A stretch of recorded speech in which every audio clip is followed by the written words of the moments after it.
Skyrim is a world that feels alive. Cities are filled with people, roads are travelled, and even the most dangerous places usually have something or someone waiting for you. There's movement, noise, a constant sense that life is happening all around you. But not everywhere. Some places feel forgotten, some characters feel left behind, and the more time you spend in Skyrim, the more you start to notice them. The quiet corners of the map where nothing changes, and the NPCs who exist without connection, without purpose, or sometimes without anyone at all. They're not always important, they're not always part of major quests, but they leave an impression for a different reason. Because in a world this full, their silence stands out the most. You've probably passed it, nestled on the craggy slopes of the Reach, between the grandeur of Markarth and the misty borders of the northwest, sits a settlement that barely makes a sound. No guards patrol it, no grand quests revolve around it. Most players barely spend 5 minutes there, and yet it has a name, Whiterun. It sounds like it should matter, like it once mattered, but that it just doesn't anymore. This is the story of a town caught between ghosts and gold, a place with no Jarl, no glory, and no future. This place could possibly be the loneliest city in all of Skyrim. You don't stumble upon Whiterun with any fanfare. There's no radiant quest that pushes you towards it, no courier handing you a letter, no urgent rumour whispered in a tavern. You just arrive. 3 buildings, 2 smelters, some tired workers, and 2 mines that no one seems eager to enter. It doesn't look ruined, but it feels like it should be. The architecture is still intact, the land isn't cursed, and yet Whiterun gives off the quiet melancholy of a place that was forgotten while still being lived in. The trees feel like they're listening. The stones remember more than the people actually do.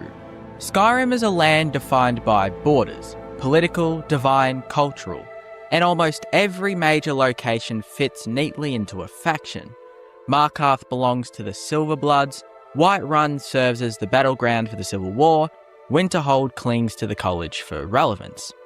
But Whiterun, it's not really claimed by anyone. Technically, it is still part of the Reach, but it has no governance, no steward, no guards. It's a free town in a game that rarely allows places to exist without ownership. And that's its first danger, because when no one protects you, anyone can, and someone did. If you visit at the right time, you'll walk into the middle of a heated argument between the town's leader, Einethach, with 2 Silverblood mercenaries. They want control of the mine. They say it's always belonged to their family. Einethach insists otherwise. There's no resolution without you. You're the deciding factor, and no matter what you choose, whether you let the Silverbloods take over or drive them away, the game just moves on. The mercenaries leave, or they don't. Einethach thanks you, or he doesn't. But the mine keeps operating, the people keep working, and no one ever really speaks of it again. Even in victory, Whiterun remains voiceless. There are 2 mines in Whiterun. Both are small, both are basic, and yet both are worked by a handful of weary NPCs who seem like they haven't left in years. There's no hidden treasure, no buried artifact, just iron, silver, and exhaustion. What makes it unsettling isn't the danger, it's the mundanity of it all. Every miner here talks like someone halfway to giving up. Just trying to make ends meet, hope the Silverbloods don't come back. You're not in a battlefield, you're in a holding pattern. Whiterun isn't dying, it's enduring, and that might just be worse than death. If this town were to have a heart, it's Einethach, a Reachman by blood, a Nord by survival. He owns the mines, oversees the town, and keeps the peace. But the game never lets him become more than that. He has no family, no political reach, no alliances. He's a good man in a bad position, trying to hold on to a settlement no one respects, in a region ruled by people who want him gone. Even if you help him, he fades back into his loop. He wakes, he walks, he worries. Like the town itself, Einethach is both vital and invisible. The Reach has always been a contested territory. The Forsworn attack from the hills, the Stormcloaks want Markarth, the Imperials want to hold it.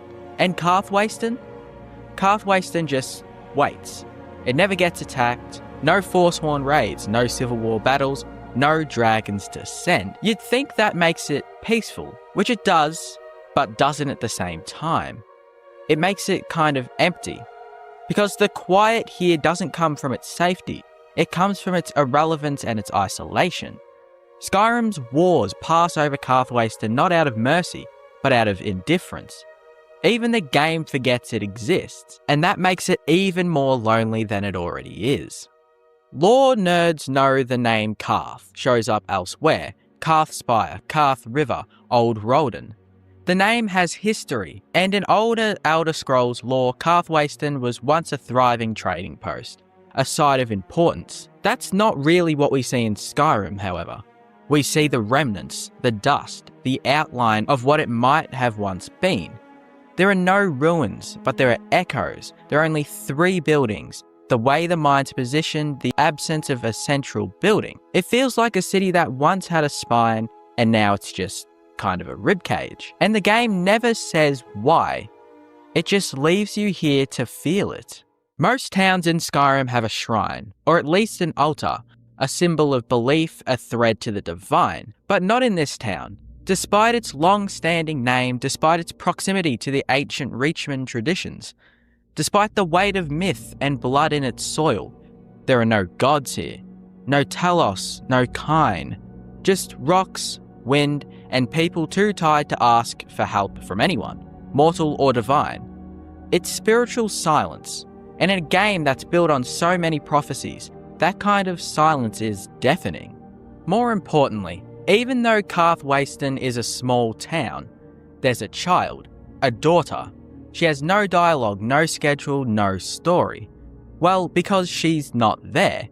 She was kidnapped by the Forsworn with her parents longing over her return. And that might just be the most tragic thing of all about Karthwasten. Because every other child in Skyrim either dreams of something greater or fears something worse. If you look at any other child playing in Solitude, or in Dawnstar, or in Riften, they're having fun. They're running around and they don't worry about anything. But this girl, well, she's gone. She doesn't know there's anything else, and no one teaches her otherwise. Even though Karthwasten does appear on your map, it doesn't lead you anywhere. There's no radiant bounty here. No courier will send you back. You won't be told to find a lost artifact in its mine, and no companion will say, let's stop in Karthwasten. It's a name on a map that means literally nothing after you click it. Yes, there are a few quests that do bode as some excitement, but however, the isolation of it all makes it different from every other major settlement. Because at least when you forget Roekstead, the game still reminds you. However, Karthwasten never calls you back, not even to say goodbye. But the pieces are all there. A Reachman leader caught between cultures, a town without allegiance, a mine at the centre of a power struggle, a child with no voice, and a legacy erased. It could have been a Forsworn stronghold, or a hub for rebel miners, or a haven for those caught between the war. But it's none of those. It's a village that the narrative drives past, a branch in the road that no one chooses, and that's what makes it so powerful. Because Skyrim is a world of chosen ones, and Karthwasten reminds you of the people that were left behind. Karthwasten isn't abandoned, but it might as well be. It breathes, it functions, it exists, but it doesn't live. And in a game where most towns scream for attention, through quests, through music, through blood, Karthwasten just sits in the hills and waits for someone to remember it, for something to happen, and for the silence to break. But it never does. And that, more than any monster or mystery, is what lingers. Because sometimes the scariest thing in a fantasy world is the town that the story forgets. In Skyrim, everyone has a job. Merchants sell things, guards say things, and Jarls sit on chairs and argue about things. Even Fandel in Riverwood has a job. He walks back and forth between a stump and a woodpile, chopping firewood forever, as if his AI brain is powered by splinters. But the point is, they all matter. If you pop open the console, click on an NPC and peek behind the curtain, you'll see it. Faction tags, daily routines, AI packages, dialogue trees. Every NPC is plugged into the machine. They're little gears in a very large, very buggy medieval clock. Every NPC except one. She doesn't talk much, she doesn't sell anything. She has no family, no town, no meaningful connection to any questline. She doesn't even have a real name, just a first name, one word. But she's always there, in every playthrough, in the exact same place, waiting. South of Falkreath, past the Black Lake and through a chokehold of pines, you'll find her. You have to want to get there. There's no main road, no quest marker. Just wander far enough into the mountains and the trees start crowding in. The music cuts out, snow starts to fall. You see wolves instead of bandits. You pass into that kind of quiet only Skyrim can do. The kind that feels like the rest of the game has forgotten to follow you. And then you see the cabin. It's not haunted, not on fire, not swarming with cultists or vampires or necromancers with names like Zaril the Blackened. It's just a cabin. A little wooden bridge over a stream, some practice dummies. It's all very peaceful. And outside the cabin, bow on her back, calm expression on her face, is her, Angie. She says hello.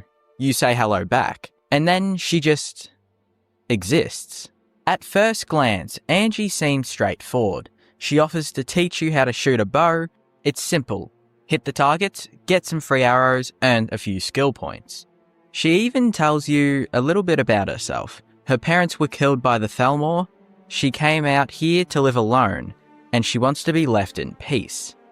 It's a neat little detour, a side activity like mining ore or finding a weird bug in a jar. But once you finish her archery training, that's it. No follow-up quest, no new dialogue. She doesn't become a new follower. You can't marry her, you can't send her to one of your Hearthfire homes to be your personal archer in residence. She doesn't even acknowledge you after that. You train with her, she says thanks, and then she just goes back to standing, like nothing happened at all. Skyrim is full of self-contained characters. Froki living in a cave with his grandson, the ghost of old Rolden Inn, the skeleton sitting at a dinner table on top of a mountain for no reason at all. But even these oddballs usually tie into something else. A quest, a Daedric artifact, a Radiant event, a weird joke. Angie doesn't. She's not part of any faction. No one mentions her. She never leaves her cabin. She has no enemies, no allies, no story arc. She's a rock in the stream. The water just flows around her. Which begs the question, why is she here at all? If you dig into the creation kit, the dusty attic of Bethesda's imagination, you start to find traces. Angie's cabin is flagged as a player safe house, which is rare. The tag means you can sleep there, store items, live there, and the game won't eventually reset or eat your loot. But Skyrim never tells you this. There's no note on the table, no mention in dialogue, no fast travel icon. Bethesda created a whole safe house and then didn't put up a welcome mat. It's like they built the skeleton of something bigger and then just stopped.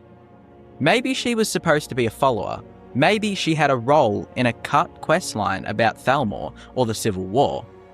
There's a line in her dialogue about fearing she'll be hunted, but the threat never comes. No one is looking for her, and no one even knows she's there. Bethesda laid down the bricks, then they went to lunch and never came back. Naturally, the community did what it always does when Bethesda leaves a thread hanging. They started knitting sweaters out of it. Some people think Angie was part of a lost faction, maybe a surviving blade or an offshoot of the Dark Brotherhood. Her archery skills, her isolation, the whole mysterious woman in the woods vibe, it kind of just fits. Others say that she was part of a scrapped mentor system. You'd find NPCs who trained you over time, like Aethys with one-handed, but maybe the system was buggy or half-finished, and Angie is just the last remnant. And then there's my favourite theory. Angie is a ghost. Think about it. She never eats, she never sleeps, she never leaves her property. She speaks in soft, static lines that never change. If you kill her, and you can, there's no bounty. No one reacts. It's like the game doesn't acknowledge her existence at all. Like she's already dead, just lingering. In Skyrim, we're trained to evaluate NPCs like vending machines. Can I marry them? Can they follow me? Do they give me loot, XP, a quest? Angie doesn't do any of that. She gives you a few arrows and some advice, and then she's done. Which is probably why most players forget about her. She's not marked, she's not repeated, she's not important. But maybe there's a point. Maybe she exists precisely because she doesn't do anything. Because in a world that's constantly handing you objectives, Angie is just present. No monster to slay, no dialogue wheel to grind through, no skill tree to max out. She's a human moment in the game of godhood. And that might just be the rarest thing in all of Skyrim. Angie is lonely, but not in the dramatic violin swell kind of way. Skyrim doesn't really do that. Her loneliness is quieter than that. It's in the silence after she stops talking. It's in the second bed that no one sleeps in. It's in the way she just stands there, all day, not doing much of anything. Not waiting, not watching, just existing in a space that no one else ever bothers to visit. And it's not the sad kind of lonely either. Well, not exactly. It's just the absence of things. Of movement, of conversation, of purpose. Skyrim is full of NPCs with routines and routes and radiant quests that make them feel alive. Angie has none of that. She's not part of the story, she's the pause between stories, the breath you take before fast travelling somewhere louder. And once you notice it, once you feel that quiet hanging around her, it sticks with you.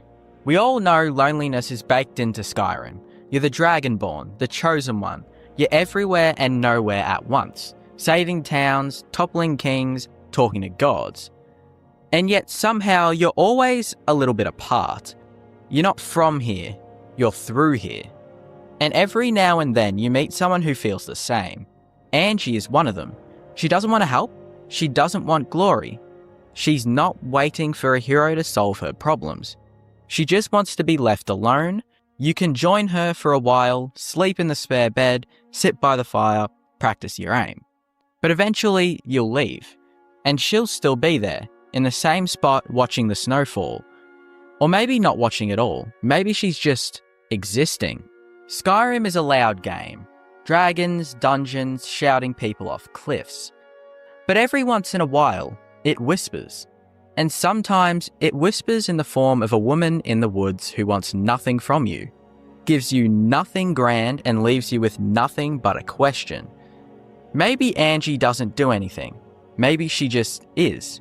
And maybe in a world built on utility, that's the most remarkable thing of all. In a game like Skyrim, it's easy to overlook the quiet people. The world is filled with shouting Nords, storming battle mages, and ancient dragons clawing their way out of time. Cities burn, Jarls scheme, and you, the player, are usually at the centre of it all. But if you ever stop sprinting from one quest marker to the next, if you wander off the beaten path, sometimes the world lets you find something else. Something forgotten. And something small.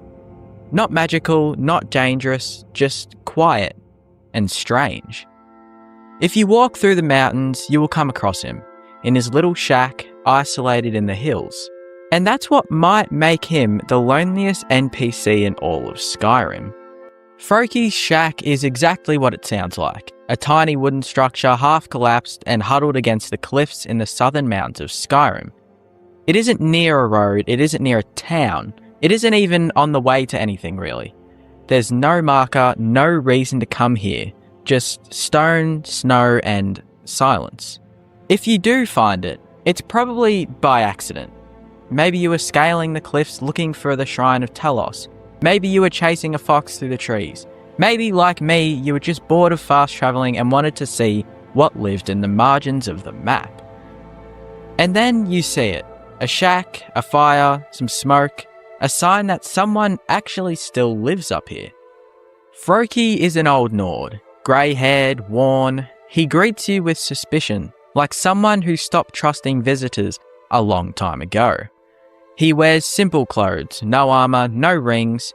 He's not a quest giver in the traditional sense. He doesn't beg for help or praise your accomplishments. He just sits near the fire watching the wind cut through the trees.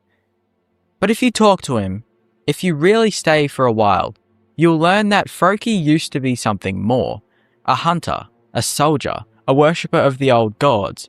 A man who once fought for Skyrim, but who gave up on it a long time ago. He's one of the only living followers of Kyne, the ancient goddess of the storm and sky, and he teaches her ways to his grandson, Hamming. But that's right, Froki isn't entirely alone, is he? But it still feels like he is. If you've ever played Skyrim from the start, Hamming might sound familiar. He's one of the first NPCs you ever meet, a child from Helgen who survives the dragon attack at the beginning of the game. You see him escape with his father as the town crumbles. And then nothing. His father disappears, his home is gone, and Hamming is never really mentioned again. Unless, of course, you find this shack. Because this is where he ended up, living with his grandfather in the middle of nowhere. No books, no toys, no friends, just a half-burnt shack, some hunting lessons, and the howling wind. Skyrim doesn't tell you what happened to his father. The game doesn't really care. And maybe that's what makes it worse, because it's not just Froki who's lonely, it's the boy too. Two forgotten characters stitched together by absence. And maybe that's why Froki always seems so angry. Froki doesn't like you. Not at first, anyway. He doesn't trust the companions, he doesn't believe in the 9 divines, and he especially doesn't believe in the Empire. To Froki, Skyrim lost its way when it forgot about the old gods, when it traded the wildness of Kyne for the bureaucracy of the divines. He sees the modern world as weak, corrupt, disconnected from the land. He speaks in quiet, judgmental tones, not bitter, exactly, just disappointed. It's easy to write him off as another cranky old Nord, but if you listen closely, Froki's anger is grief.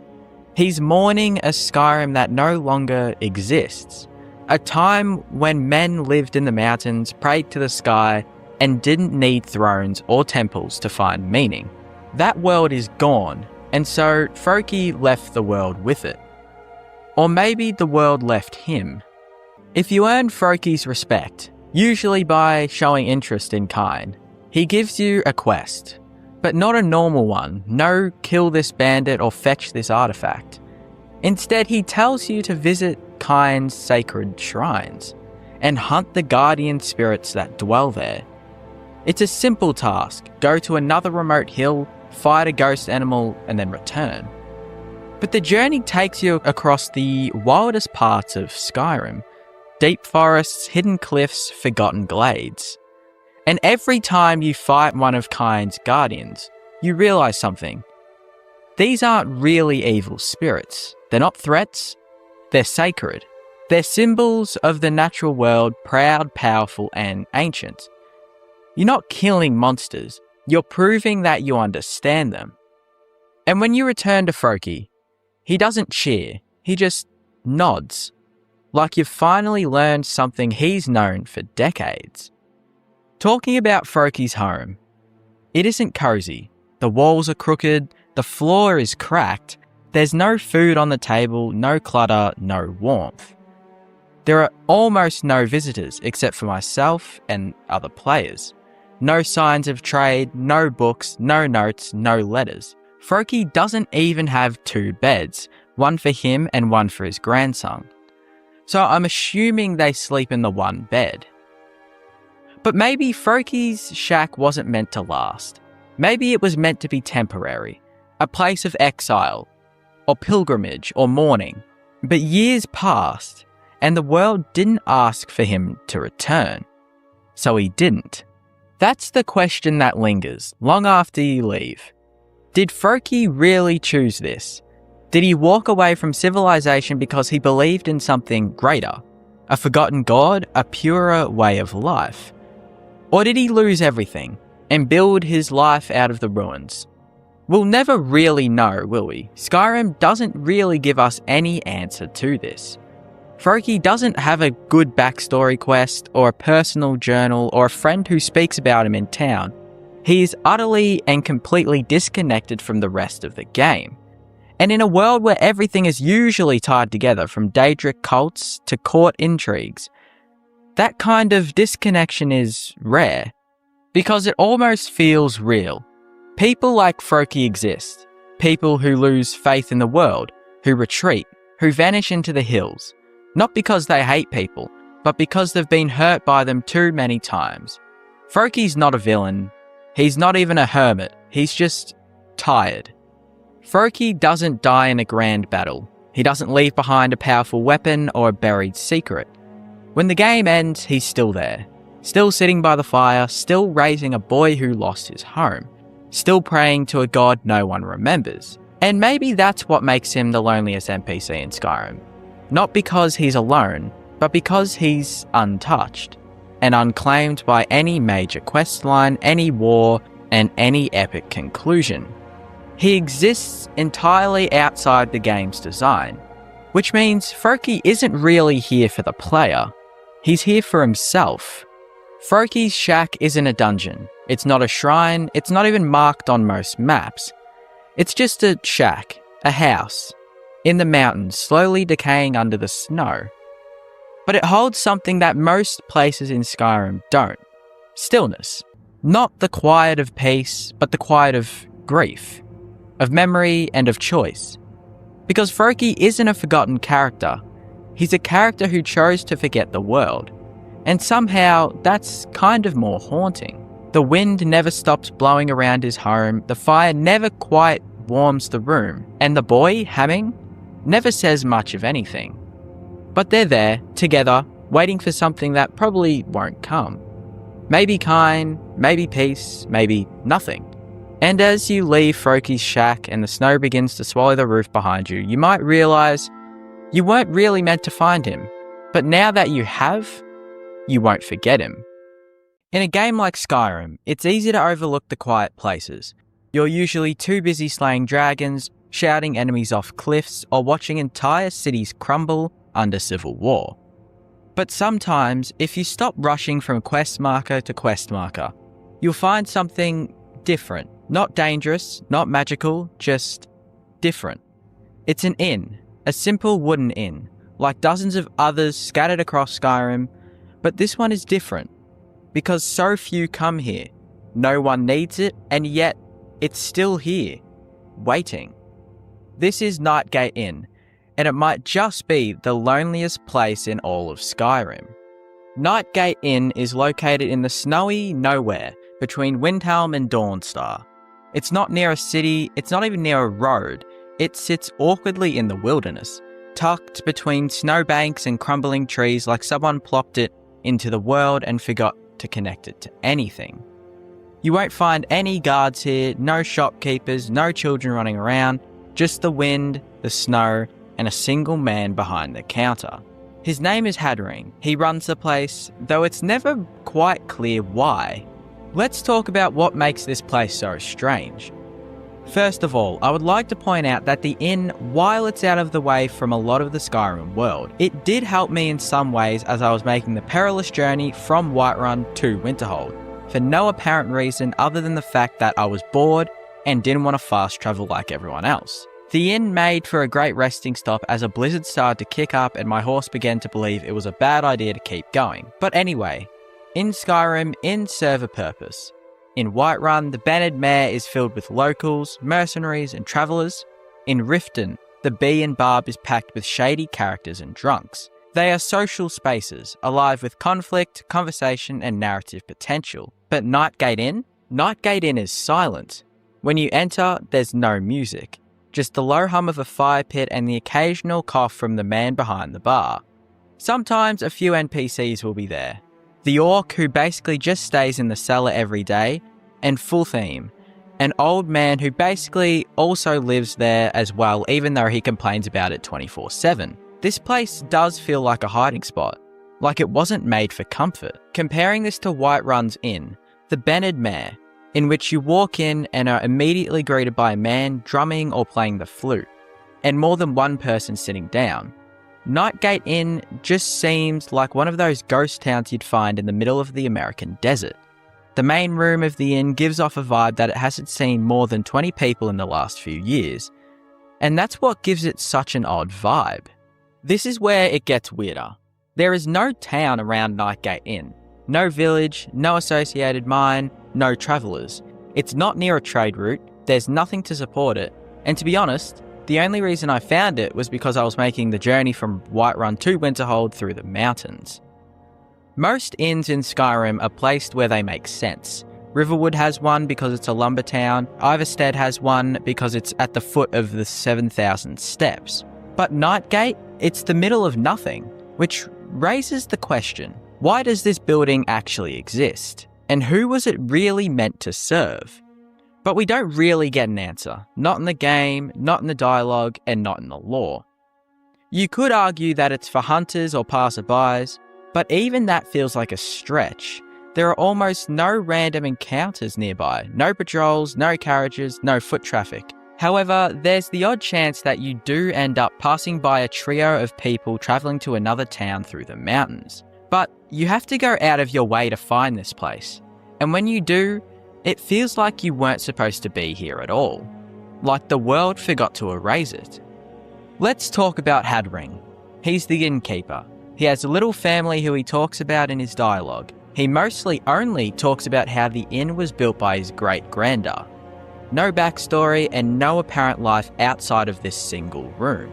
He's voiced by a generic Nord voice actor and says a few polite lines, but nothing more than what's prompted. And yet, he's always here, always behind the counter, as if he's waiting for something. He doesn't comment on dragons, or the war, or the death of the Emperor. Even though the world is collapsing, he just says, "Let me know if you need anything." And somehow, that's worse. It's one thing for a place to be somewhat abandoned. It's another for it to pretend it's still functioning, even when it clearly isn't. Nightgate Inn isn't just empty. It's worse than that. It's hollow. Here's the thing. Skyrim is a massive world. It's full of detailed cities, scripted quest hubs, branching dialogues. But there are also fragments, leftover corners, unexplored ideas, half-buried concepts that never really got finished. And Nightgate Inn might be one of them.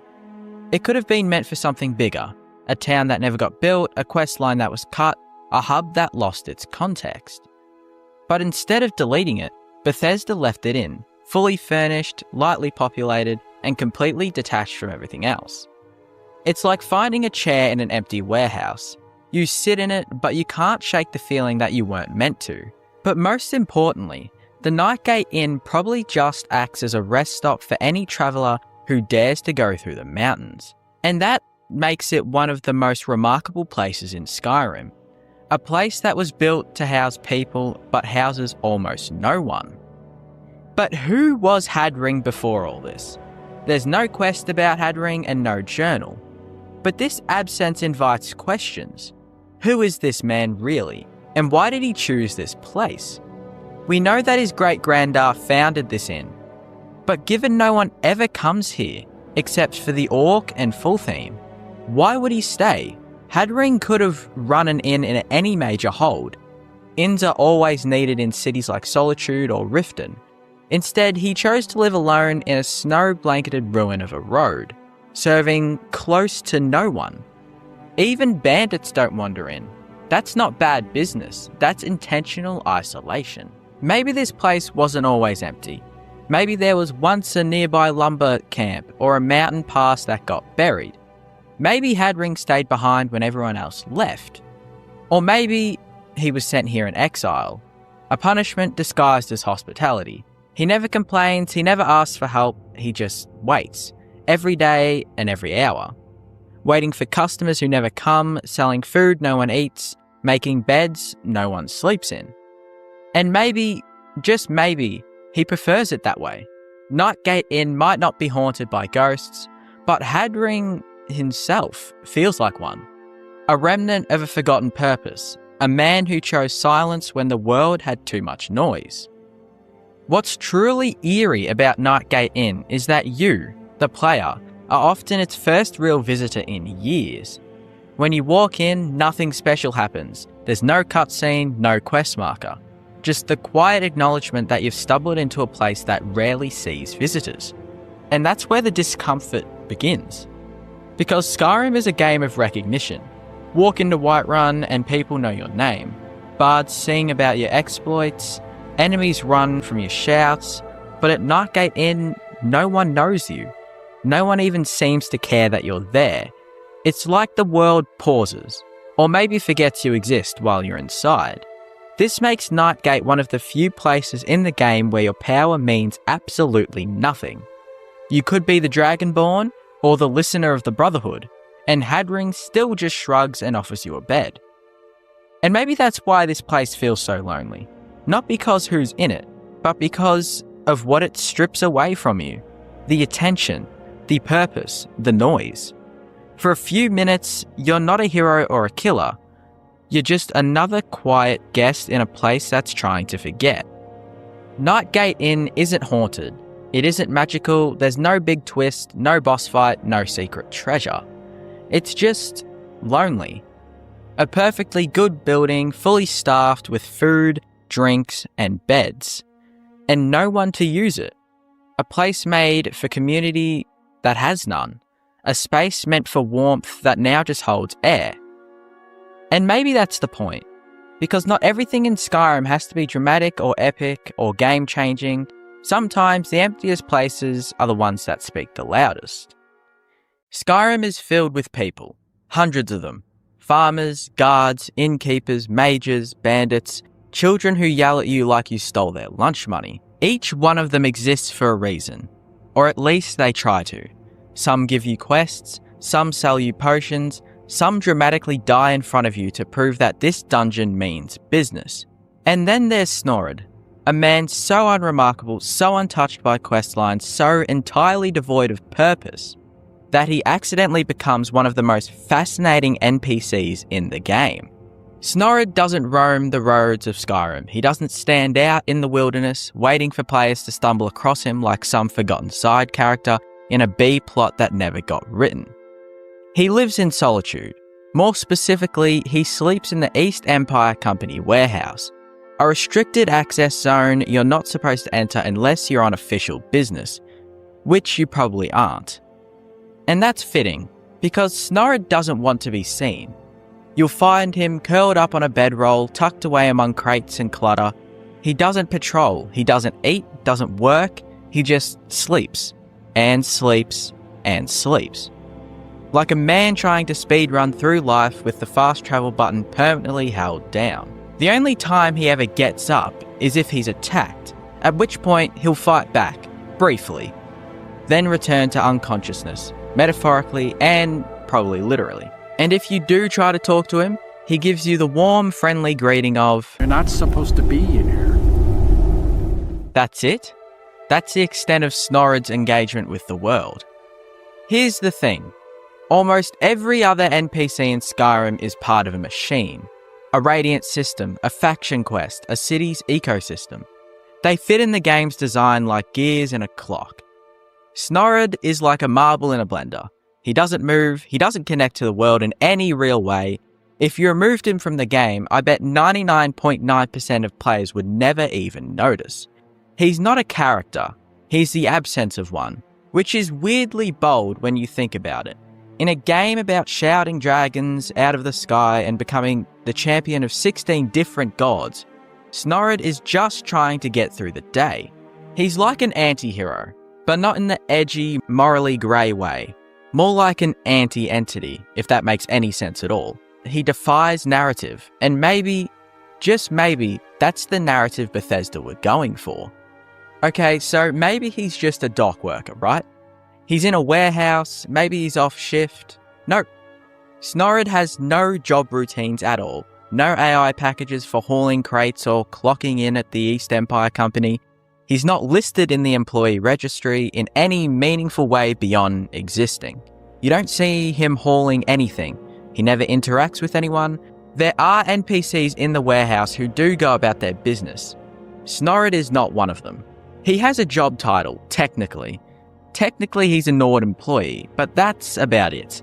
He is, in the most literal sense, an employee who has never worked a day in his life. He has no dialogue trees, no duties, no story hooks, no ambitions. Snorid is not a participant in Skyrim's economy. He is a bystander in its sleep cycle. But again, he has a name, and in Skyrim, a name actually means something. Right? Let's do a lore check.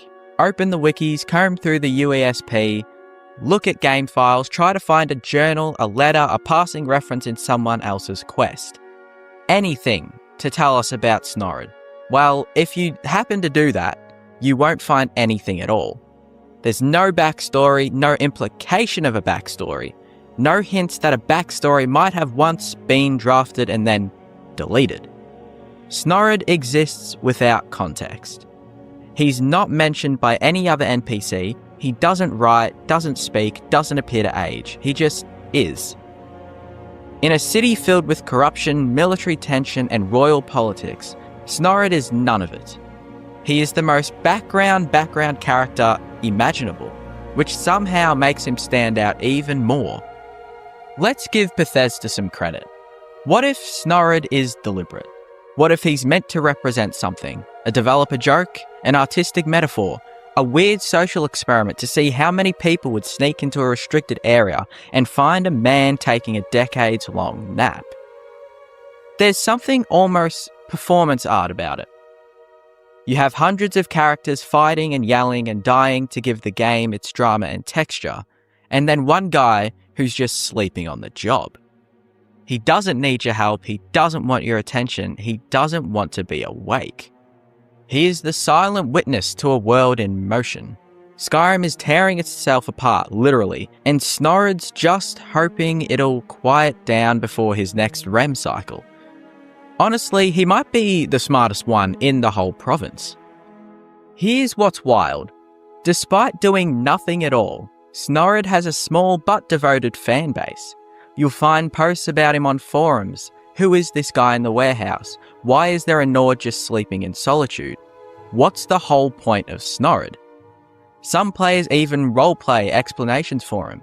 He's a smuggler in hiding, he's cursed to sleep forever, he's the last honest worker in the East Empire Company. Snorid is a canvas, a void you can probably project meaning onto. Because that's the thing. In a game where everything is designed to pull your attention, a character who asks for none of it becomes oddly magnetic. He's not trying to impress you, he's just here, like a box or a barrel or a goat that wandered indoors and nobody wants to deal with. Snorid is part of the world, not part of your story. And that is what makes him unforgettable.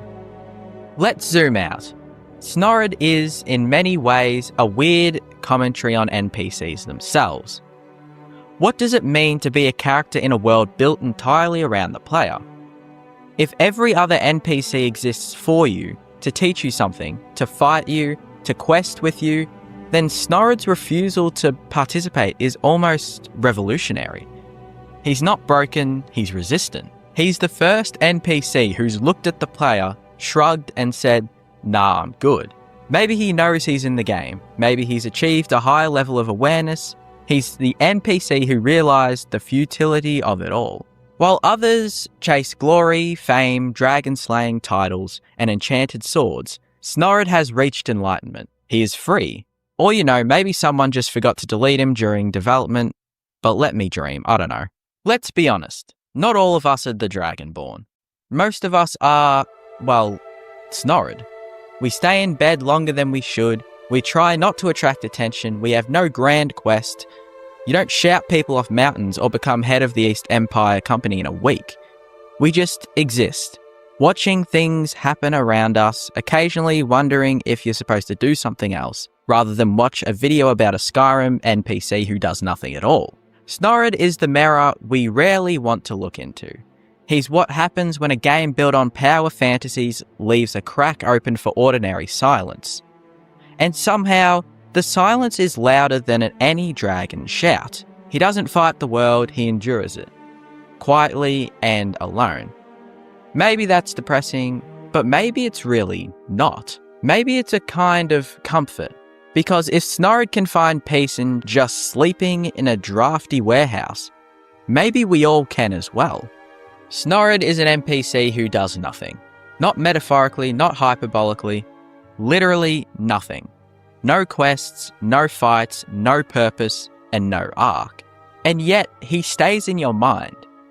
Because in a world full of distractions, Snorrid offers stillness. In a province that demands your attention, he gives you nothing to look at. And somehow that makes you stare even harder. In a game that begs you to be the hero, Snorrid is a man who never asks you to be anything. And maybe he was a mistake, a leftover asset, an unsigned dialogue tree that wandered into the warehouse and never left. Or maybe, just maybe, he's Skyrim's quietest masterpiece. The only NPC in all of Skyrim that does nothing. And somehow that means, quite literally, everything. Skyrim is a land filled with noise. The clash of steel, the roars of dragons, and the ceaseless murmur of its people trying to survive in a frozen land. But far beyond that noise, beyond the cities and roads and reach of Jarls, there are places where silence reigns completely. One such place is Cliffside Retreat, a small cabin perched on a cliff southwest of Solitude, seemingly forgotten by both gods and men. It is one of the few locations in Skyrim that still feels alive, and yet utterly untouched. Inside lives a single woman, a nameless Nord hunter, alone but unbroken. She has no quest to offer, no dialogue of importance, no grand role in the fate of Skyrim. She simply exists, breathing quietly in the still air, tending to her craft and surviving one day at a time. Cliffside Retreat and its lone inhabitant together embody the forgotten edges of Skyrim. Not the ruins of the past or the victims of tragedy, but the living solitude of those who have chosen a quieter life, far from the chaos of the world.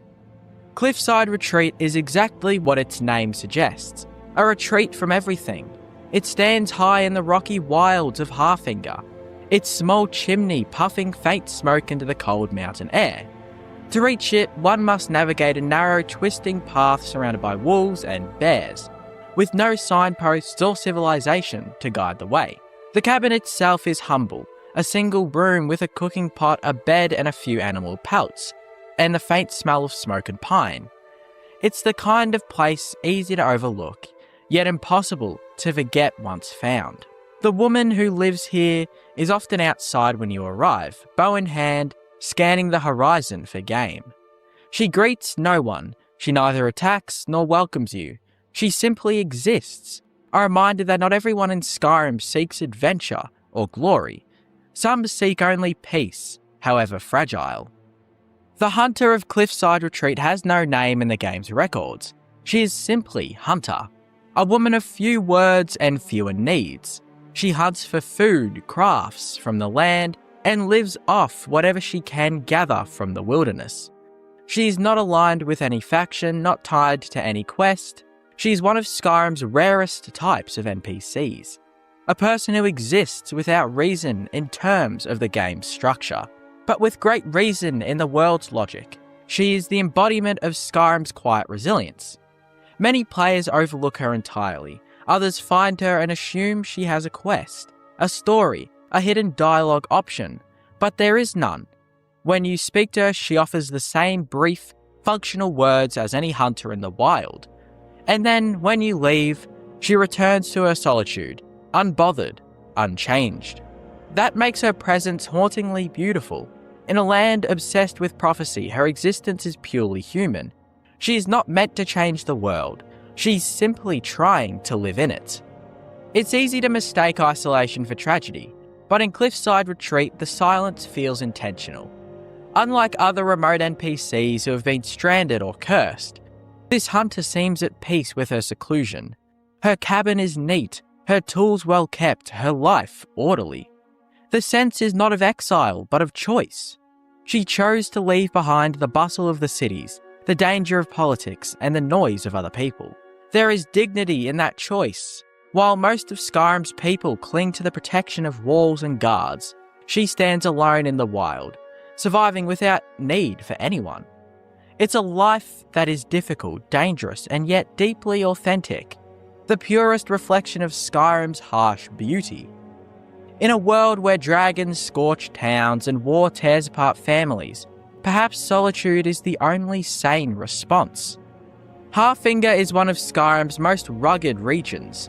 Its cliffs drop into misty valleys. Its forests echo with the calls of predators. The air is sharp, the light is thin, and the sound of the sea below constant. Cliffside Retreat sits right in the midst of this harsh beauty. From her porch, the hunter can see miles of wilderness, jagged peaks, rolling fog, and the faint glimmer of solitude far in the distance. But that city may as well be another world. The isolation here is physical and spiritual. It's not just that few visit, it's that few could. The path to her home is treacherous and unmarked, guarded by wolves and trolls. It's not designed for travellers, it's designed to keep them out. And so the hunter remains apart, existing in the narrow space between civilization and oblivion, where one misstep could send her tumbling into the rocks below. And yet she endures for all this time. In most of Skyrim, every NPC exists for a reason, a quest, a piece of lore, a task. But the Hunter of Cliffside Retreat has no such function. You can sell items to her or give information, but that's about it. She's not part of any questline or hidden narrative. And that is precisely what makes her remarkable. She represents the parts of the world that don't revolve around the player. The places and people that exist simply because the world would feel emptier without them. Her life, in a sense, gives Skyrim its soul. Without characters like her, nameless, quiet, and living entirely apart from the drama of dragons and politics, the world would feel staged. But because she exists, the illusion of a breathing world becomes real. She hunts, eats, sleeps, and survives. Not for you, not for a quest, but because that's what she does. That is her purpose, even if the game doesn't call it one. Despite her apparent contentment, there's an undeniable melancholy in her life. Skyrim's wilderness is not a kind place. The nights are long, the predators relentless, and the winters cruel. When you stand inside her cabin and hear the wind battering against the walls, it's hard not to imagine what those nights must be like. The loneliness, the fear, the unending silence. A single sound outside could mean a deer or a saber cat. Every decision becomes a matter of survival. And yet she stays. That resilience, quiet, uncelebrated, and entirely human, is what makes her one of Skyrim's most powerful characters. She doesn't slay dragons, but she defeats the cold every morning. She doesn't shout through them, but she endures storms. Her story isn't told through quests, but through a continued existence in a world designed to crush the weak. There is, however, a strange peace in her isolation. In a land constantly torn apart by war and prophecy, she has escaped it all. She owes allegiance to no Jarl. She pays no taxes. No soldiers march past her door. The troubles of the world end at her cliff's edge. In that sense, she is freer than any other person in Skyrim. Her solitude is not punishment, it is liberation. She lives in balance with the land, untouched by the greed and violence that define so much of the province. Perhaps she knows something the rest of Skyrim does not. That to live quietly is sometimes the greatest rebellion of all. It's easy to imagine a future where the Dragonborn turns Cliffside Retreat into something more. Not a fort or a settlement, but a home.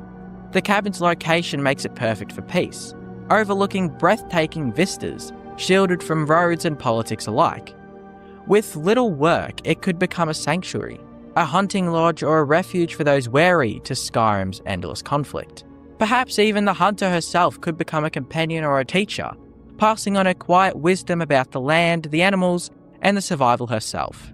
Her story doesn't need tragedy, it deserves continuation. But for now, she remains what she has always been, a ghost of the living world, content to be forgotten. In a land obsessed with glory, she embodies the rarest kind of power, the strength to live unseen, the courage to be alone, and the grace to endure without recognition. Despite her strength, it's impossible not to feel that the world has forgotten her. No one comes to visit, no one mentions her in passing. She will never be remembered in songs or books. When the dragon passes by, she might exchange a few brief words, but then the player moves on, and she remains, her life unchanging. And perhaps that is her tragedy. She lives in one of the most beautiful and secluded spots in Skyrim, but beauty without companionship becomes a kind of curse. The cliffs, the trees, and the sky are her only witnesses. If she ever once lived in a city or had a family, that part of her life has been buried beneath years of solitude. Now there is only the hunt, only the silence, only the wind through the pines. Cliffside Retreat stands unchanged, its lone chimney still smoking against the cold. The hunter moves through her days like a shadow, each one blending into the next. She will never be written into the history books, nor sung of by bards. Yet in her quiet endurance, she represents something far greater than any legend. The soul of Skyrim itself, harsh, silent, beautiful, and unyielding. The most deserted NPC and place in all of Skyrim are not tragic because they are forgotten. They are powerful because they continue, even when no one is watching. To understand Septimus, one must first grasp the symbolism of his location. His ice cave is perched far north of Winterhold, closer to the endless sea of ghosts than to any human settlement. There are no roads, no signs of trade, not even an abandoned village nearby. He exists literally outside the map of civilization. Other reclusive NPCs at least linger near society. Nafi the beggar in Iverstead is shunned yet surrounded by villagers. Miko's deceased master in his shack in the woods died alone, but his home sits within walking distance of towns and hunters. Even Anise, the witch in her riverside cabin, still lives near roads where travellers may stumble upon her. Septimus is unique. He has placed himself on a patch of ice so far north that the world forgets him. This physical exile is not accidental. It represents how thoroughly he has been abandoned. While most NPCs remind the player of Skyrim's network of relationships, Septimus's location makes it clear he has no ties, no allies, no family, and no future. When the Dragonborn finally meets him, his state of mind leaves no doubt that his abandonment is not only social, but psychological as well. His dialogue is fractured, full of contradictions, as if he speaks to himself more than to others. He references thoughts and concepts half-formed, as though the burden of forbidden knowledge has broken his ability to communicate. This mental collapse is what separates him from other figures. The Greybeards live in chosen silence, but remain sane and deliberate. Hermits across Skyrim often speak with clarity, grounded in either religious devotion or survivalist logic. Septimus, by contrast, is neither. His words reveal a man fractured by obsession, enslaved to knowledge he cannot control. Scholars thrive on discourse, on debate, on teaching. But Septimus has none of this. No one listens, no one even comes to see him. No one answers, and eventually his thoughts consume themselves. The result is a man abandoned not only by his peers, but by his own capacity to function in the world. As though mortal abandonment was not enough, Septimus's greatest tragedy is his manipulation by Hermaeus Mora, the Daedric prince of forbidden knowledge. Septimus believes himself chosen. He imagines that his discoveries are his own, that he has been singled out for a destiny greater than any mortal could achieve. In reality, Mora is merely stringing him along, using him as a temporary vessel for collecting information. His obsession with the Dwemer lockbox is not his triumph, but his trap. When the Dragonborn steps into the role of Mora's new agent, Septimus's fate is sealed. Mora abandons him in an instant, no longer needing his service. For a man who believed knowledge was his divine calling, the realization, or perhaps lack of realization, that he was merely a pawn is devastating. He dies not with glory, but with indifference, disintegrating into dust in the cave that has already become his tomb. This abandonment is cosmic. It is not simply that his colleagues left him, or his mind betrayed him. Even the god he worshipped cast him aside. And few characters in Skyrim face betrayal on this scale. Septimus's link to the college is never explicitly detailed, but his knowledge of the Elder Scrolls and Dwemer studies make it almost certain he once belonged there. His skills would have been invaluable in a place dedicated to magical learning, and yet the college never mentions him. No student remembers his teachings. No master acknowledges his disappearance. His name is absent from all conversation within Winterhold's ruined halls. This silence is telling that Septimus is not remembered as a tragic figure, not even whispered as a cautionary tale. He has been erased by omission. For a scholar whose greatest ambition would have been recognition of his work, this neglect is the cruelest form of abandonment. He was not cast out in scandal or remembered as a warning. He was simply just forgotten, as though he never existed at all. The ice cave itself mirrors his existence. It is crude, battered, and devoid of comfort. A single fire burns, books and scrolls lie scattered, and the great Dwemer lockbox looms in the corner like a coffin waiting to be opened. Unlike inns or farmhouses, it is not a place of life. Unlike hunter cabins or mage retreats, it is not a place of work or survival. It is a prison, both literal and symbolic.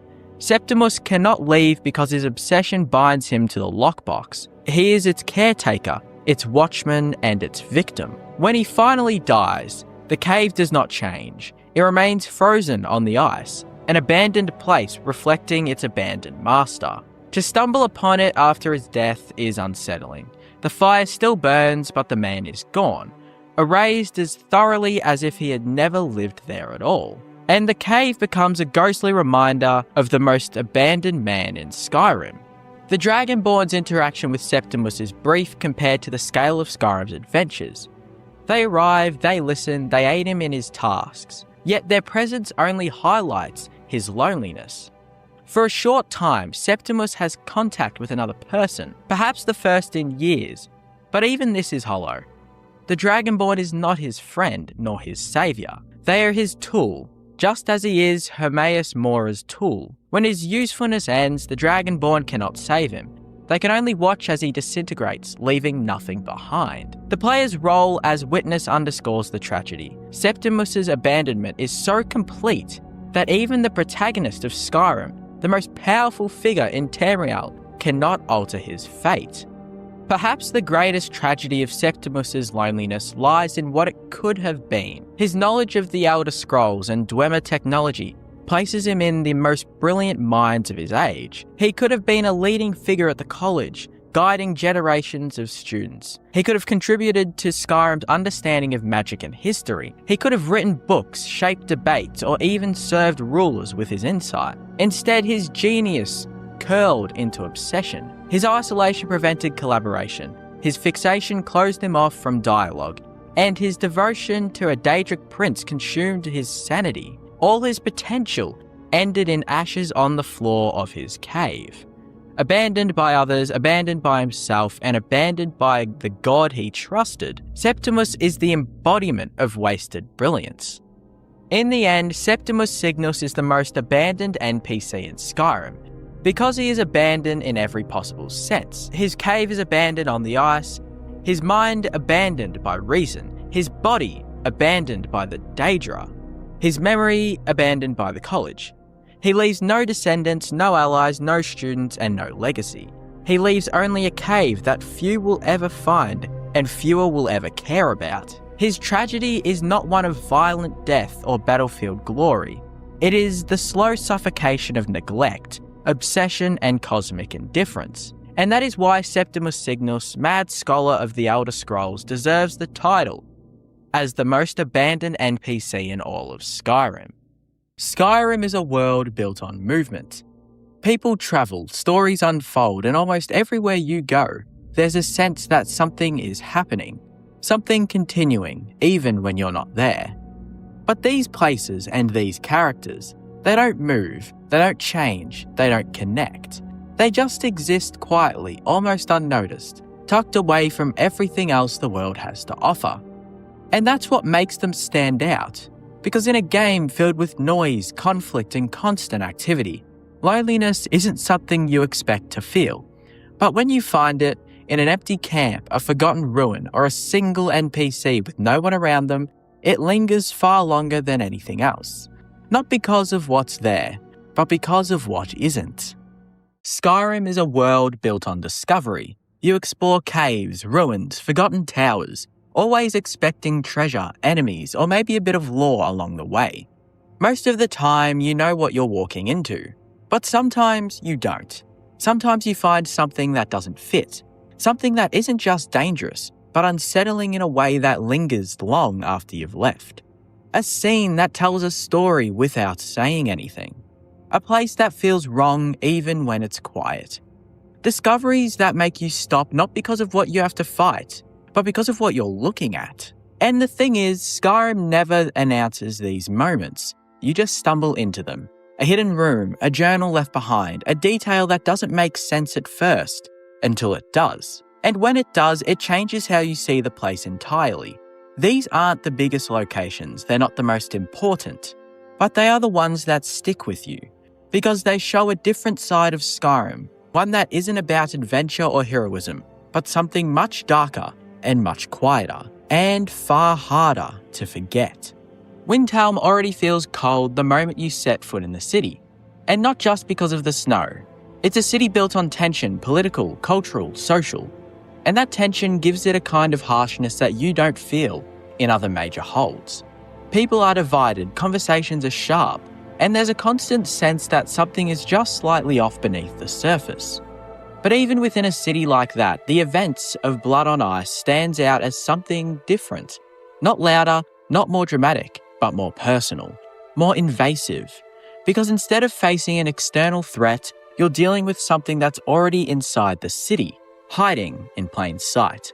The first sign of it is almost easy to miss. A body in the graveyard. It's not presented like a major event. There's no dramatic build-up, no large crowd reacting in shock. It's quiet, contained, almost routine in how it's handled. And that's what makes it so effective, because the lack of reaction doesn't make the situation feel less serious. It makes it feel normalized, like this isn't the first time something like this has happened. And as you start to investigate, that feeling only gets stronger.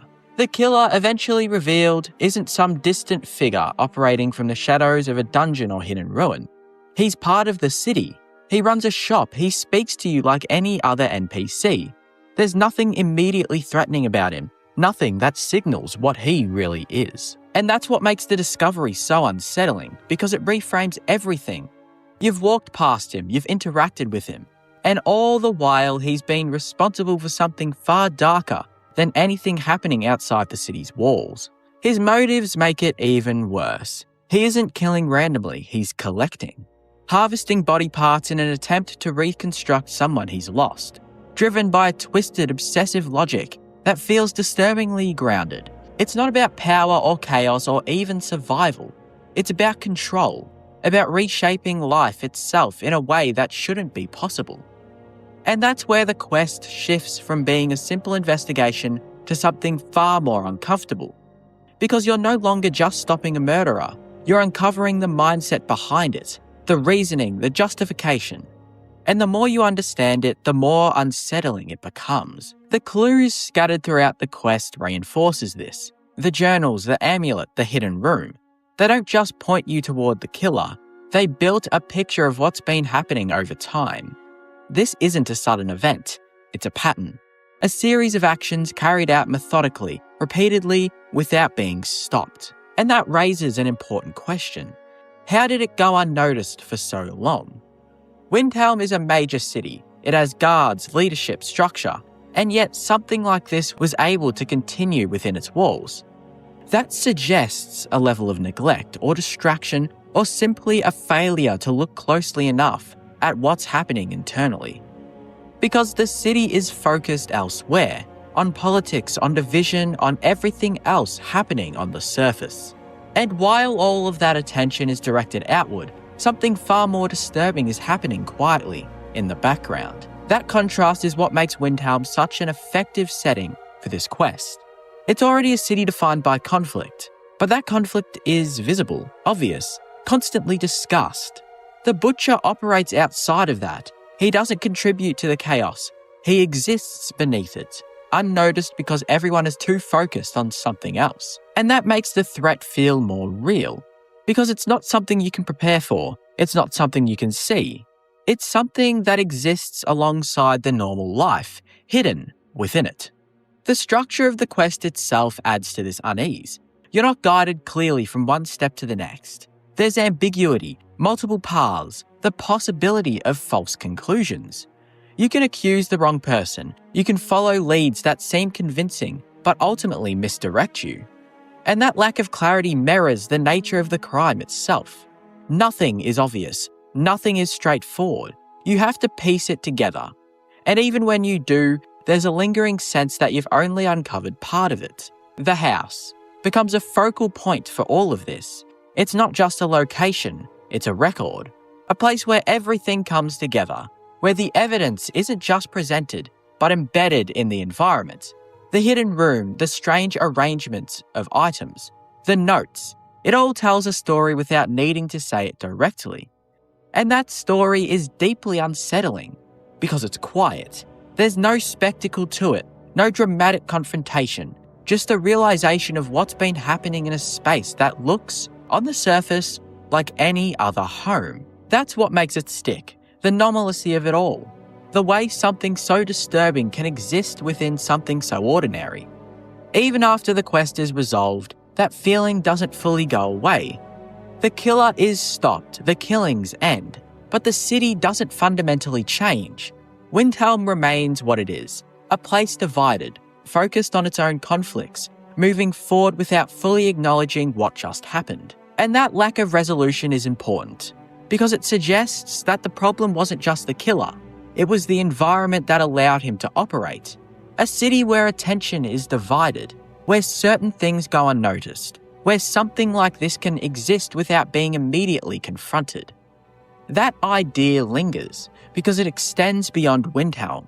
It raises the possibility that similar things could be happening elsewhere, unseen, unaddressed, hidden within the normal flow of the world. And that's what makes Blood on Ice one of the most disturbing discoveries in Skyrim. And also it makes Windhelm one of the most disturbing places in the entire game. Not because of how violent it is, but because of how quiet it all is. How easily it blends in, how long it continues without being stopped. It doesn't rely on spectacle or scale, it relies on proximity, on the idea that danger isn't out there in some distant ruin or forgotten cave. It's right here, in the middle of the city. When you place the killer alongside other disturbing NPCs in Skyrim, what becomes clear is that he stands apart, not because he's the most powerful or the most openly grotesque, but because of how normal he appears while doing something deeply unnatural. Take someone like Iola, for example. Her involvement in cannibalism is immediately unsettling, but it's also framed within a cult-like setting, tied to Namira and surrounded by others who share her beliefs. There's a structure to it, a clear identity. You know what you're really dealing with. The same goes for someone like Arundel in Ljungvild. His obsession with ghosts and control over them is disturbing, but it's also isolated, removed from society, hidden away in a cave where his actions feel contained within his own twisted world. Calixto is different. He doesn't isolate himself, he integrates. That's what makes him harder to place and far more unsettling over time. He lives in a major city, runs a business, speaks casually, and presents himself as harmless. There's no obvious signal that something is wrong. With most disturbing NPCs in Skyrim, there's a build-up, a tone, an environment, a set of clues that prepare you for what you're about to find. With Calixto, that preparation doesn't exist. You meet him the same way you meet anyone else. And that lack of distinction is the problem, because it means the threat isn't separated from normal life. It's embedded within it. Even someone like Cicero, who's unpredictable and mentally unstable, wears his madness openly. You know from the moment you meet him that something is off. His behaviour, his speech, his entire presence signals instability. There's no illusion of normalcy. But Calixto maintains that illusion almost perfectly.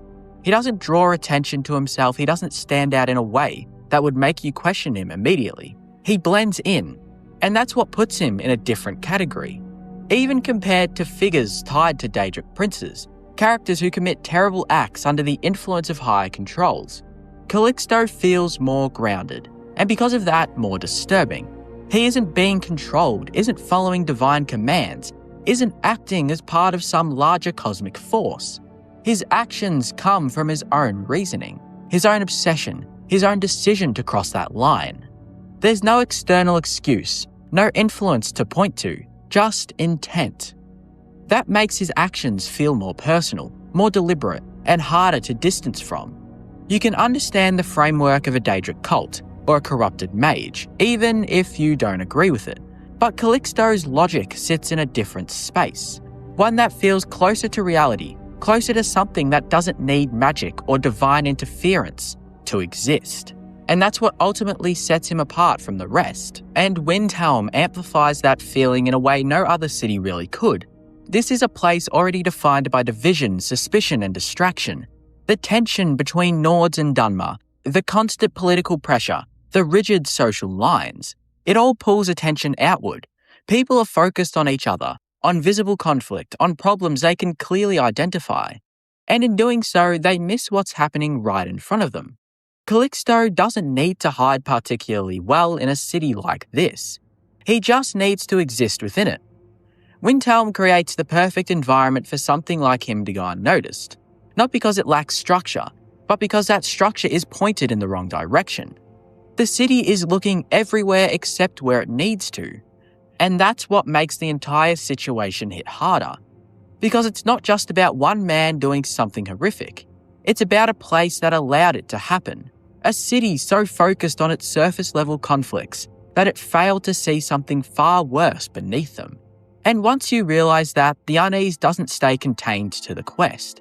It spreads to the city itself, to every street, every building, every normal interaction. Because if something like that could exist there, unnoticed for so long, then how much else have you already walked past without realising? Forelhost doesn't hit you all at once.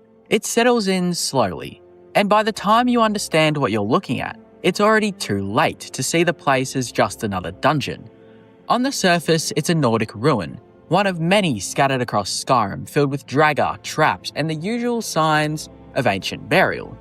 You approach it expecting a standard experience, a climb up the mountain, a descent into darkness, a series of encounters that follow a familiar rhythm. And at first, that's exactly what it is.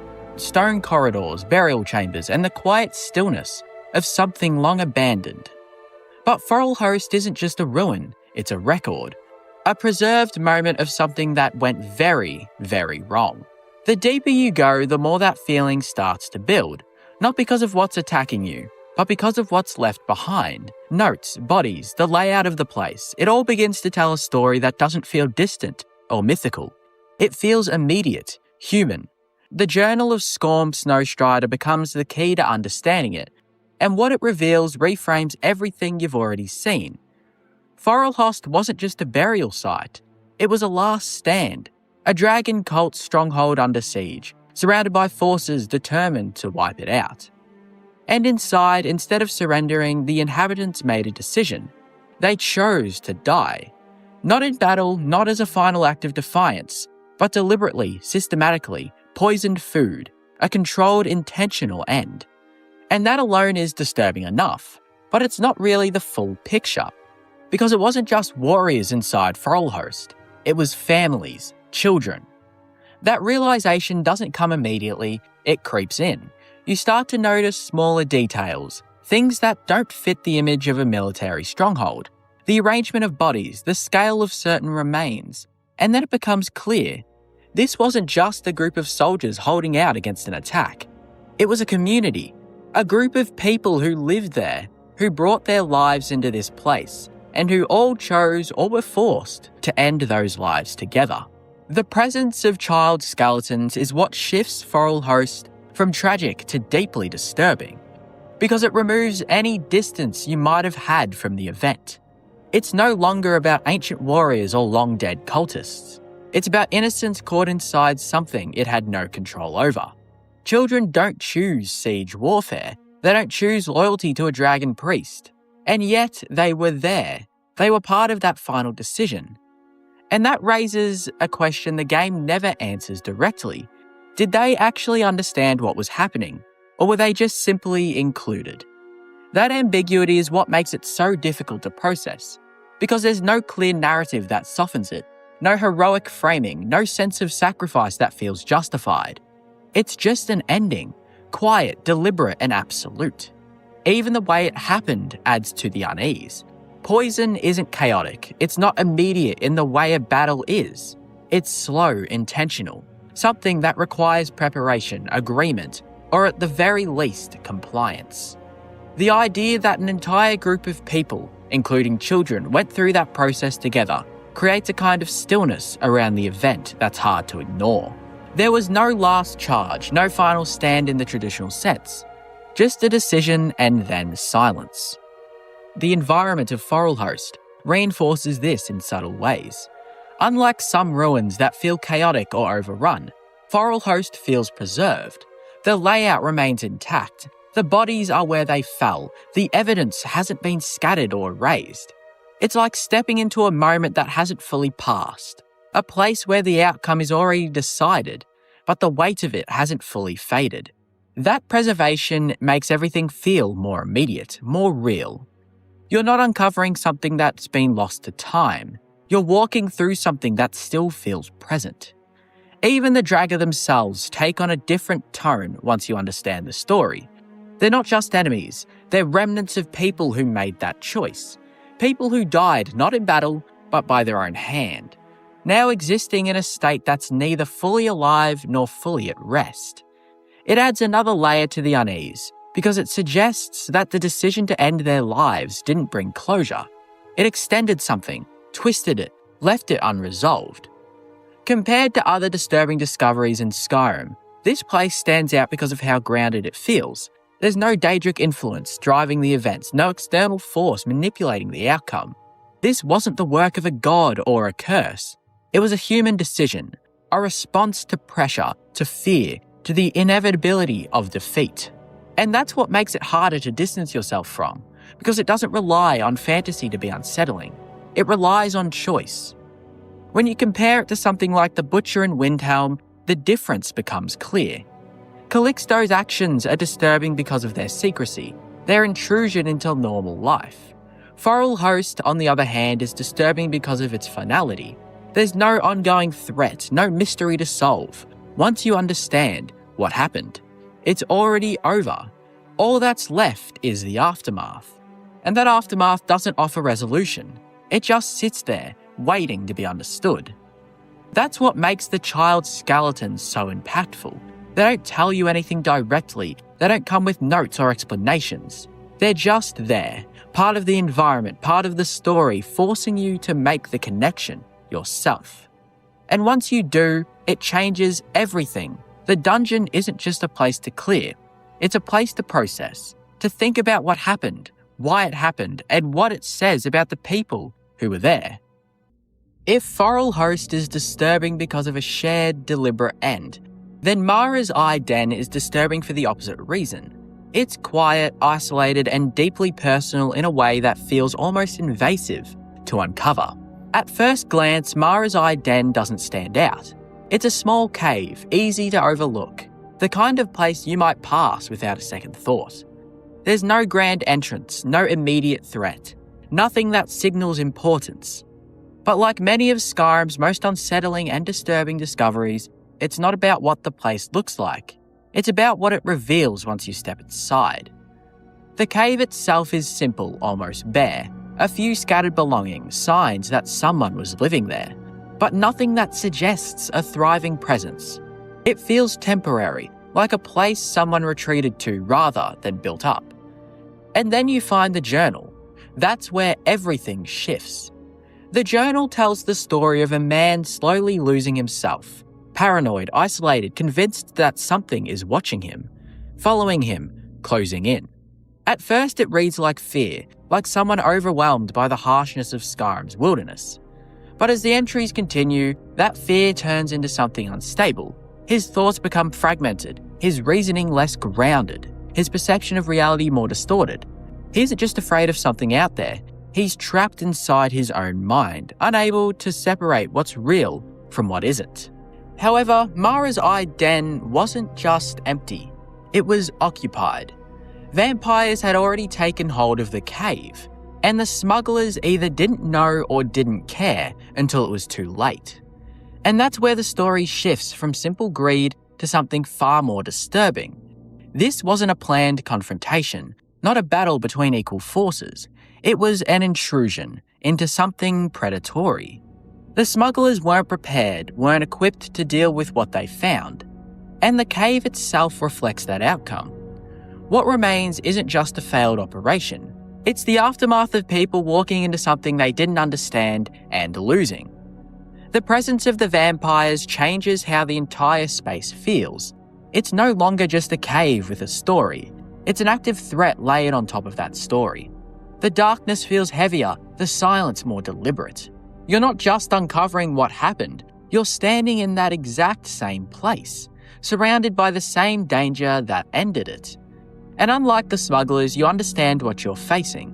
They didn't. That's what makes it unsettling, because their story is simple. They came for gold, and found something that saw them as prey. Compared to Forelhost, where the horror comes from a collective decision and a defined outcome, Mara's Eye Den feels smaller, but more immediate. Forelhost shows what happens when an entire group reaches the same conclusion. Mara's Eye Den shows you what happens when ordinary people stumble into something far beyond their control. One is structured, the other is abrupt. And that contrast makes them work together in ways that highlights two very different kinds of disturbance. Forelhost is overwhelming in its scale, the number of people involved, the children that died, the weight of the decision. It's a place where everything ended at once, where the silence comes from its finality. Mara's Eye Den, on the other hand, feels like something that was interrupted. There's no gradual decline, no long build-up, just a moment where things went wrong and never recovered. But both places leave you with the same lingering effect. They stay with you, not because of what you fight or what you gain, but because of what you understand. Forelhost makes you think about choice and what people are capable of when pushed to the edge, and how far that can extend.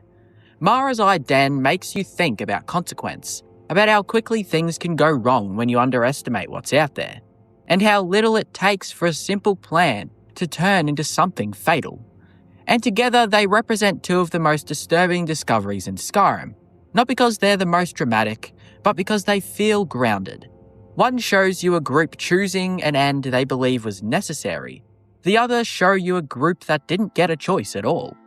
And neither one gives you the comfort of a clear resolution, just silence, and the unsettling realization that some of the darkest stories in Skyrim aren't the ones you're told, but the ones you piece together yourself. Throughout Skyrim, the word cursed carries many meanings. Some places are cursed by history, their ruins filled with ghosts and draga. Others are cursed by Daedric influence, where mortals become pawns in games of cruelty. But this place is cursed in every possible sense. On the surface, it seems innocuous, an old abandoned skooma den hidden in the rift, where addicts gather to escape the harshness of life. But as the Dragonborn soon learns, this is no mere den. It is a trap, a place where blood flows as freely as narcotics, and where the unsuspecting are harvested by vampires lurking in the shadows. This place is not cursed because of ancient ruins or divine punishment. It is cursed because it represents the worst of mortal weakness and vampiric cruelty. It is where desperation meets predation, where Skyrim's downtrodden are consumed in both body and soul. At first glance, Redwater Den looks like countless other rundown hideouts scattered across Skyrim. Its entrance is marked by ruin, guarded by two dishevelled sentries who invite passers-by in with the promise of skooma. To the weary traveller or desperate addict, it appears to be nothing more than a place of temporary escape. The first impression is almost pitiful. The skooma addicts inside the front room are hunched, coffee and glassy-eyed. They mutter to themselves, sipping from bottles of red water skooma. For the uninitiated, this seems to be nothing more than a forgotten corner of society, a den of vice tucked away where no one of importance will bother to look. But the curse begins here. The addicts believe they are customers, indulging in bliss. But in truth, they are livestock.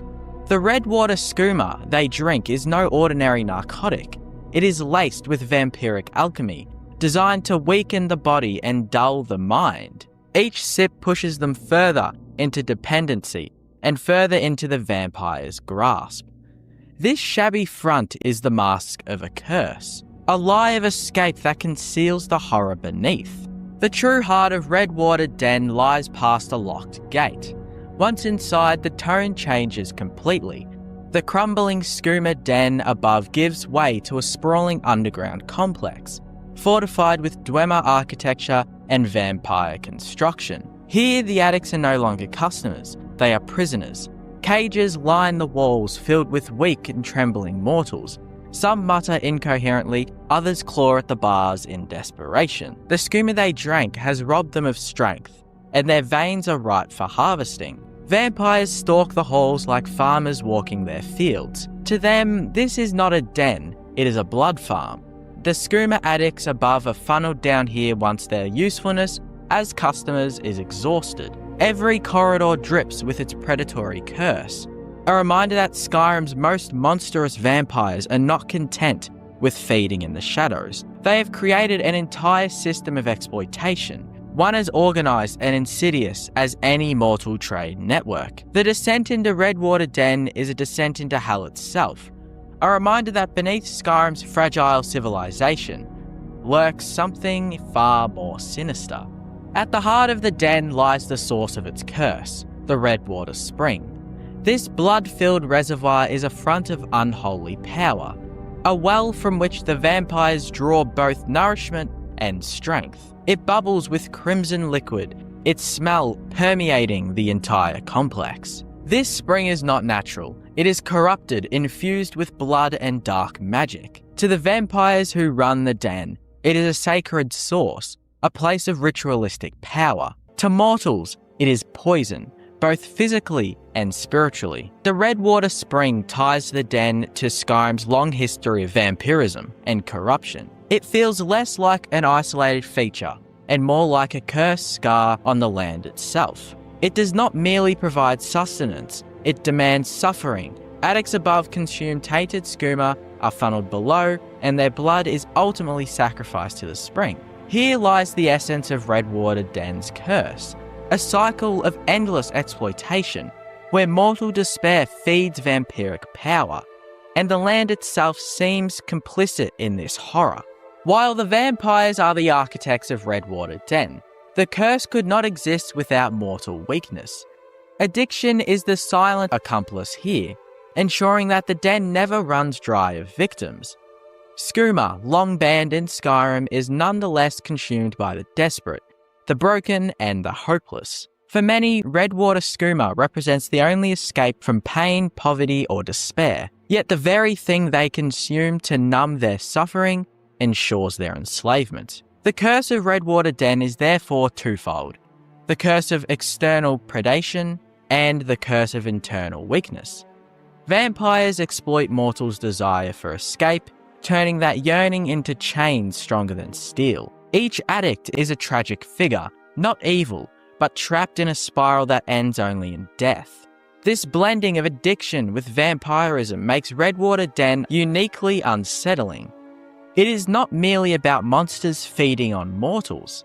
It is about mortals unknowingly offering themselves up, bottle by bottle, sip by sip, until nothing remains. Most vampire lairs in Skyrim are crude, a handful of feral predators hiding in caves or ruins, feeding on whatever traveller they can snatch. Redwater Den is different. It is organised, industrialised.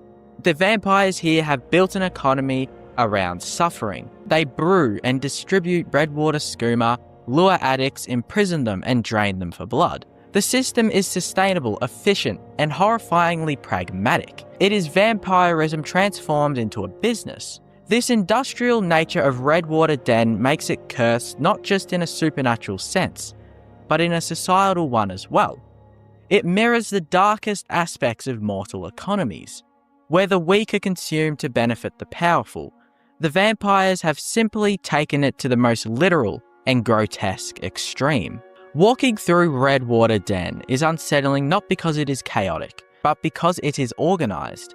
The cages, the guards, the spring, all of it runs like a machine built on the suffering of Skyrim's most vulnerable. One of the most haunting aspects of Redwater Den is the silence of its victims. The addicts mutter, but they do not resist. The prisoners beg faintly, but their voices are weak. There are no riots, no desperate escapes, only submission. This silence is part of the curse as well. It shows how completely the vampires have broken their prey. By the time mortals reach the cages, they are too far gone to fight. Their spirits are extinguished, leaving only husks, waiting to be drained. This silence is worse than screams. It lingers with the player, making Redwater Den feel more tragic than any bandit hideout or vampire lair. The enemies here are not just the predators. It is the despair of those already consumed. Redwater Den's location is no accident. The Rift, with its forests and valleys, is also the centre of Skyrim's corruption. Riften itself is ruled by Maven Blackbriar, a woman whose wealth is built on exploitation and crime. The Thieves' Guild fester in its sewers. Skooma smugglers haunt its outskirts. Redwater Den is therefore the natural extension of the Rift's character. It is the province's corruption distilled into one cursed place. Redwater Den is more than a dungeon. It is a mirror of the darkest truths about Skyrim, the weakness of mortals, the cruelty of predators, and the failure of society to protect its own. It is a place that thrives on suffering, where the walls themselves seem to whisper of despair. Its curse is not one that can be lifted by slaying a single vampire or looting a single chest. It is a curse woven into the fabric of Skyrim itself, into the endless cycle of addiction, exploitation, and silence. The most sinister place in Skyrim is not a forgotten ruin or a Daedric shrine. It is Redwater Den, where every bottle of skooma is a chain, every addict is a victim, and every shadow a predator waiting to strike. In Skyrim, danger usually comes with warning. There are caves that reek of death, dungeons humming with enemies, crypts soaked in soul energy, places that tell you right away something is wrong. But Half Moon Mill doesn't. From a distance, it looks normal. A modest wooden mill on the banks of Lake Ilinalta, southeast of Falkreath, surrounded by trees, lit by moonlight, and home to two friendly residents, Hurt and Hearn. They offer you work, they sell firewood, make small talk. But stay longer than just a few minutes and something changes. The music doesn't shift, there's no jump scare, but the feeling does kind of settle in. Something's wrong here, and no one in Skyrim seems to care. Half Moon Mill sits isolated, far from major roads and trading posts. Unlike other mills in Skyrim, like Mixwater, there's no bustling family, no delivery routes, no economic link to a nearby hold, other than Falkreath and Riverwood, which they are suppliers of. But other than that, it's just Hurt and Hearn. No wagons, no guards, no traffic. The mill turns quietly. The wheel rotates through stagnant water. Piles of lumber wait beside a chopping block that never seems to be used. And if you stop and think for even a moment, the first mystery hits. Who is this mill even for, other than Riverwood and Falkreath? If you visit the mill at night, Hurt is often awake, and so is Hearn, for that matter. You'd think that's quite normal. They're millers, after all, hard workers. They'd be doing jobs day in and day out. But no matter what time you arrive, they're alert, eyes clear, unbothered by the cold or the hour. Ask them what they do and their answers are strangely flat. You only get 2 dialogue prompts, and they smile, say they work at the mill, say it's quiet, but they like it that way. Their tone never shifts, they never get any other dialogue responses. Their eyes never flinch, and if you're paying attention, you'll notice they never eat, never sleep, and never leave. They're just always there, waiting for something or someone to come. Hurt and Hern are vampires, not suspected, not implied, but now confirmed. If you have the Dawnguard DLC, a Radiant quest from the vampire hunters may send you to kill one of them. They aren't hiding in a ruin, they're just operating at the lumber mill on the shore of a quiet lake. And Skyrim lets them. They're not hostile, they don't attack unless provoked like any other Skyrim NPC. They don't even flinch when you walk in, armed and curious. They just say something along the lines of, "Do you need any help?" It's not that they're pretending, it's that they don't really need to. Half Moon Mill is their lair, and everyone nearby seems to accept that. Or they just don't really know what's going on. Hurt and Hern are the only two occupants of this mill. No hired workers, no children, and not many visitors, as they both said themselves. Even Morthal, just up the road, doesn't acknowledge them. There are no quests linking Hurt or Hern to the city, no rumours and no accusations. Falkreath Hold guards don't even mention them, even though they're the suppliers of that hold. No one seems to ask where they got their food, or why the mill keeps running when no one orders lumber. And that silence feels kind of deliberate. Like the world has quietly agreed, don't talk about the mill, because it's just easier that way. Half Moon Mill is nestled into the northern edge of Lake Illinolta, one of the most lore-rich and eerie locations in the game, as I've already talked about in other videos. To its west lies the Illinolta's Deep, a sunken fortress filled with necromancers and ruined halls. And with these things that happen at Illinolta, it doesn't really just hide the ruins, does it? It hides memories, and the mill also feels like one of those memories, like something that's still functioning long after it should have been stopped. And when you go and look at the mill itself, you realise something. Nothing ever happens at the mill anyway. Inside Hurt and Hern's home, everything does look quite normal, or as normal as a Skyrim NPC house would get. A fire burns, chairs are placed neatly around a table, there's food laid out, and when I say there's food laid out, there's food everywhere, but they never touch it. You can sleep in their bed, use their chopping block, talk to them like they're regular townsfolk, and yet nothing in the house feels used. It's like a stage set, built to look lived in, but there's no life here, only the performance of it. And I guess when you're both vampires, you don't really need a house, do you? You can just go out and probably kill some random traveller on the side of a road. So Skyrim fans have long speculated on Half Moon Mill's purpose. One theory is that it's a feeding trap. Hurt and Hern may be using the mill to attract travellers like myself, especially low-level adventurers or traders, for feeding. Their friendliness lures you in, their remoteness ensures no one sees you go missing. Now, this is probably true, because once you go and look at the mill, there's a shed not too far from it. And in that shed, there are a bunch of bones and human flesh and beef everywhere mixed with blood. Now, I'm not the only one who probably thinks these are missing travellers that Hurt and Hern have been feeding on, and I suppose Skyrim probably isn't going to tell us anytime soon. Another theory is they were allowed to stay. Some believe Falkreath's leadership is aware of them and tolerates them even though they're vampires. Maybe they provide services in exchange for secrecy, as in if the Falkreath Hold was to put an end to Hurt and Hern, they would not be able to get any more lumber. And maybe they've agreed to only feed on outsiders. We really don't know. But as any Bethesda game and Elder Scrolls game, you can't go without a theory where it's just cut content. Some think Half Moon Mill was once part of a larger questline, perhaps related to the Dark Brotherhood or vampire factions, that was cut late in development. But the lack of answers is part of what makes the place feel so wrong. If you stand outside the house for long enough, you'll hear it. The creak of the mill wheel, it never stops. No matter the weather, no matter the time, no matter that there's no one collecting lumber, no carts and no deliveries.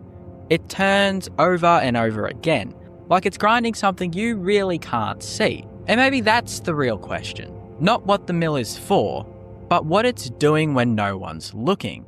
Because I know not a lot of people go there, and that's been confirmed by Hurt and Hern themselves. So what's really happening when it's just those two at the mill?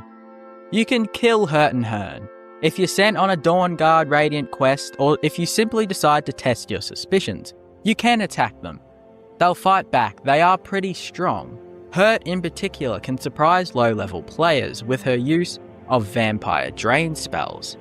But if you win, nothing really happens. No one mentions it, no bounty is posted, no courier arrives, and no townsfolk react. The world goes on, and the mill just sits empty, or emptier than it was before. And after a few days, Hurt or Hern is replaced by another random vampire, no story, and no explanation. Just kind of maintenance. Like someone somewhere needs the mill to be occupied, even though nothing is happening there. You leave the mill. You go back to the road, back to the story, back to the dragons and the quests and the prophecies all at once. And yet, something in you kind of lingers, or it did with me. You remember the house that didn't really feel real, the people who didn't blink, the wheel that never stopped running. You remember Hurt's voice, calm and detached even though she's hiding a crazy secret. You remember Hern standing still in the doorway. And then you realise, in a world built to be explored, some places exist not to be conquered or looted, but to remind you that not everything is meant to be understood. And there's a lot of places in Skyrim that's like that, because some horrors don't really shout. Some just kind of sit there, smiling.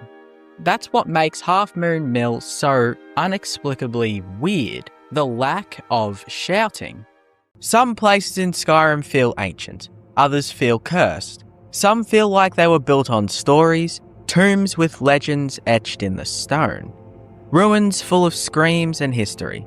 But then there are other places that feel wrong, not cursed, not haunted, just off. You walk into them and you feel the air shift, like something is watching, but not from above, not from the sky or some tower, but from the roots, from the soil, from the trees that creak just a little too much. Witchmist Grove is one of those places. It's not marked by grandeur, no NPCs whisper about it in the taverns, you don't go there unless the game really drags you. The trees are still, the shack is open, the stakes were already in the ground. And something about it feels like a scene that's already played out. You weren't meant to interrupt it, just witness it, and try to leave unchanged. Witchmist Grove is a small, unassuming patch of land tucked in Eastmarch, south of Kynes Grove and east of the Sulphur Springs. If you're playing normally, you won't think twice about it, until you stumble upon it during the quest A Night to Remember. A drunken misadventure involving a staff, a hangover, and a woman named Moira. The setup is comedic. You black out, wake up hungover, and begin retracing your steps. And one of those steps leads you here, to a shack hidden in a grove, surrounded by wooden stakes and birdsong. And then you meet her. She's not a woman, she's a hagraven, a twisted, feathered monstrosity, half witch, half bird, clawed and shrieking. And she believes that you're her fiancé. She fights you, you kill her, you take her ring, and that's about it. The game laughs, you laugh maybe, but Witchmist Grove stays with you. For a really weird reason. Before A Night to Remember activates, Witchmist Grove is occupied by a random witch or hag. The area seems like a minor encounter space, one of those locations scattered across Skyrim that gives the world texture. But once the quest begins, the location changes. Moira replaces the generic NPC, the interior becomes specific, and suddenly the tone shifts. The shack has no door, the floor is covered in blood, Skeever heads and goat skulls lie broken near barrels. Hagraven feathers are tucked beneath the stairs. A single usable bed sits in the corner, surrounded by bones and flies. It's like a place where no one should live, and yet Moira calls it her home. She calls you her lover, and there's something about that chills more than any drag or crypt. She's not a boss, not a threat. She's someone who thought you'd return, who still wants you too. There's a temptation to write Witchmist Grove off as a punchline. The entire A Night to Remember quest is comedic, inspired by The Hangover. It lets you experience a ridiculous drunken night you don't remember, a goat trade, a temple trashing, a stolen ring. But Moira isn't funny. Her dialogue isn't just mad, it's familiar. She doesn't scream, curses, or summon storms. She pleads. She acts like a jilted lover, a wronged fiancé. Her aggression feels more like heartbreak than villainy. And that makes the joke darker, because Witchmist Grove, her home, isn't staged like a trap. It's staged like someone was waiting. There's no ambush, no minions, just a shack, a ring, and a letter you'll never find. Let's talk about architecture. Witchmist Grove is one of the only player-accessible buildings in the game without a functioning door. You walk through a broken archway and you're immediately in her space. There's no loading screens, no barrier, just entry. It feels like the house is already open, already waiting. You're not intruding, you're expected. It's a small detail, but an important one. Doors in Skyrim are transitions between safety and danger, and between zones. The lack of one here makes the entire area feel exposed, raw, and vulnerable. You're in someone's home and they know it, and they've always known it. Hagravens appear throughout Skyrim, usually as monstrous mini-bosses in Forsworn camps or alchemical rituals. But very little is known about how they live or how they became who they are. They're women who sacrifice their humanity for power, often associated with dark covens and natural rituals. Hagravens are deeply tied to primal feminine magic. In many cultures in Tamriel, they're whispered about, but not studied. And yet Moira shows something rarely seen in her kind: attachment. She made a home, she made plans, she believed in a future. And even if it's a glitch, a gag, a side quest quirk, Witchmist Grove becomes something else in that light. A love story. But one where the lover is a Hagraven and the home is a shrine of bones. Skyrim excels at dungeon design. Tombs echo, Falmer caves drip with menace, Dwemer ruins hum with forgotten machinery.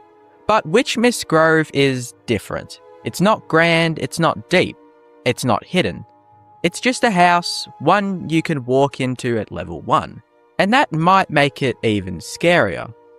Witchmist Grove doesn't operate on combat tension. It operates on emotional dissonance. It feels like someone built it with love, or the Hagraven equivalent of it. The blood isn't meant to scare you, it's just there, part of the environment. Like this is normal. And maybe to Moira, it was. Let's talk details.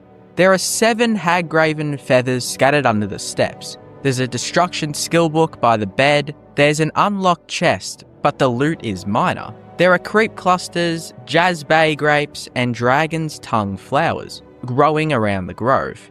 Ingredients often associated with alchemy and magic. Everything here feels ritualistic, but no ritual is ever shown.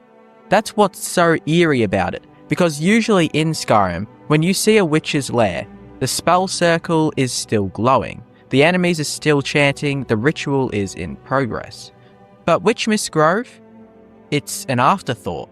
The fire's gone out, the bones are cold, you're not seeing a ritual, you're seeing the memory of one. One of Skyrim's best tricks is making you feel like the world exists without you. But in this place, it goes further. It makes you feel like you missed something important. Like you arrived just a little too late or a little too early. You can't talk to Moira, you can't ask her why she thought you'd marry her. You can't ask if she made that ring herself. The quest doesn't care. The game moves on, but you don't. You leave the grove. The blood stays. The feathers stay, the air stays thick and silent. You wonder how long she has been waiting, and what she would have done if you had have said yes. There's a tone in Witchmist Grove that's hard to name. Not horror, not tragedy. It's a kind of off-killer sorrow, like a joke told too late at a funeral. You're supposed to laugh, but the timing was wrong. The entire A Night to Remember quest plays for laughs, and for most of it, it works. The goat trade, the cult, the temple destruction, it's absurdity at its best. But Moira? Moira doesn't really feel like the punchline. She feels like someone else's story that bled into yours. And Witchmist Grove is the proof that she had one. You can visit Witchmist Grove before the quest. You can visit it after. Moira will be gone, the shack will still stand. The blood doesn't clean itself up, the skulls don't despawn, the house remains open. And empty. Most players never return. And why would they? There's nothing to loot really, no quest to complete after, no dialogue to finish. But for those who do, those who take the long way down the ridge from Kyne's Grove, those who step inside again after the laughter's gone, they'll find something else. Not treasure, not danger, just a space. Quiet, cracked, and waiting. Because sometimes the most chilling places in Skyrim aren't the ones full of death. They're the ones that were waiting for life, but never got it. To understand why Wolfskull Cave is so disturbing, one must first understand the figure whose legacy it preserves. Potema Septim, the Wolf Queen. Potema was not merely an evil ruler. She was a force of nature, a storm in human form. The daughter of Pelagius II and the aunt of the Emperor Uriel Septim III. She manipulated the very empire from within, sowing chaos in pursuit of power. Her reign of influence was one of deceit, war, and black sorcery. Even in death, her name lingered like a curse, whispered through the catacombs of solitude. The legends say she could speak to the dead. Others claim she fed on their souls. When she finally died, her body was entombed deep beneath solitude. But her spirit, her will, refused to fade. Centuries later, necromancers sought to bring her back, choosing Wolfskull Cave as the place of her resurrection. The choice was deliberate. This cave, carved into the bones of an ancient hill, feels alive. The walls breathe, the air hums with magic, and every echo sounds like a whisper. It's a place where death never truly rests. What makes Wolfskull Cave so unsettling isn't what happens inside, it's where it is. The cave sits just west of Solitude, the capital of Skyrim, a city ruled by imperial authority, guarded by soldiers and seen as a beacon of order and civilization. Yet mere minutes from its gates lies a pit of blasphemy, a necromantic cult openly conducting rituals to resurrect a centuries-old queen of evil. The proximity is disturbing. It suggests that darkness in Skyrim is not distant. It thrives right under the noses of the powerful. While nobles feast in the Blue Palace and merchants trade in Solitude Square, the dead are being awakened in the hills nearby. It's this contrast between civilization and corruption that makes Wolfskull Cave so haunting. It's not just a place of danger, it's a reminder that Skyrim's peace is fragile, its light barely holding back the shadows. When the Dragonborn enters Wolfskull Cave during the quest The Man Who Cried Wolf, they find something few players forget. Deep inside, a massive cavern opens, a chasm lit by blue magical fire. Necromancers stand on platforms carved from stone, chanting in unison, their voices weaving through the air like smoke. Lightning crackles, bones rattle, and in the center, above a pit of spectral energy, a ghostly figure begins to form. "Return, O Wolf Queen, return to us," they cry. This is the summoning of Potema, a ritual of resurrection so powerful it shakes the very cave itself.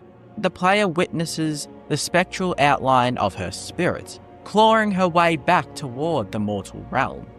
Her laugh echoing across the stone walls.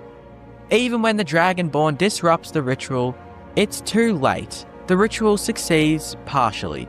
Pottima returns as a restless spirit, her essence scattered across the crypts of solitude. Unlike many of Skyrim's caves, Wolf Skull Cave feels deliberate. It's not a mine nor a natural tunnel system. It does feel built, as though someone long ago carved it out with intention. The stone is unnaturally smooth in places, and certain chambers bear the marks of old rituals. Torches flicker blue, chains hang from the ceiling, ancient runes faintly glow when light passes over them. It's unclear whether the necromancers chose this cave for its seclusion or because it was already tainted. Some believe it was once a temple to Daedric forces, possibly Molag Bal or Namira. Others think Pottima herself may have used it during her lifetime as a site of dark experiments. Whatever the truth, its architecture tells a story. This place was meant for worship, for sacrifice, and for secrecy. The deeper you go, the more it feels like the mountain itself wants to swallow you whole. Wolf Skull Cave is filled with sound, whispers, wind, the hum of necromantic energy. But there's something else, something quieter, yet more disturbing. Presence. When walking through its corridors, players often describe feeling watched. The shadows seem thicker than they should ever be. The chanting doesn't always stop when you defeat the necromancers. Sometimes, even after the ritual ends, faint echoes of her laughter can still be heard. This isn't imagination, it's environmental storytelling. The designers of Skyrim created Wolf Skull Cave to feel haunted. Even without ghosts or monsters, the atmosphere alone creates unease. The lighting is pale and sickly, the geometry is claustrophobic, funneling you ever downward. The air is filled with faint dust motes like ash. It's as if the cave itself resents your presence, as though you are trespassing in a sacred tomb that wants to remain undisturbed. Although the player stops the initial summoning in The Man Who Cried Wolf, Pottima's resurrection cannot be undone. Later, during the quest, the Wolf Queen awakened. You must enter her catacombs beneath Solitude to finish what the necromancers began, to destroy what they revived. This narrative thread, however, always leads back to Wolf Skull Cave. It's where it started. It's where the boundary between life and death was first perceived. What's chilling is that even though you cleanse Solitude of Pottima's influence, Wolf Skull Cave remains. The necromancers may be dead, but the energy lingers. The torches still burn. The cave never resets to normal wildlife like other dungeons. It remains forever marked as though the ritual carved a scar into the land itself. Wolf Skull Cave is no longer just a location. It's a symptom of something deeper, Skyrim's inability to let go of its past. Why Wolf Skull?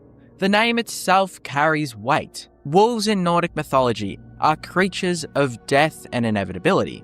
They represent the wild, the uncontainable, the devourer of the sun at the end of the world.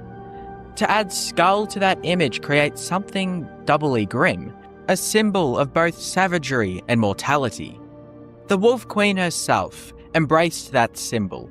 Her followers often referred to her as the wolf among the sheep, the devourer of kings.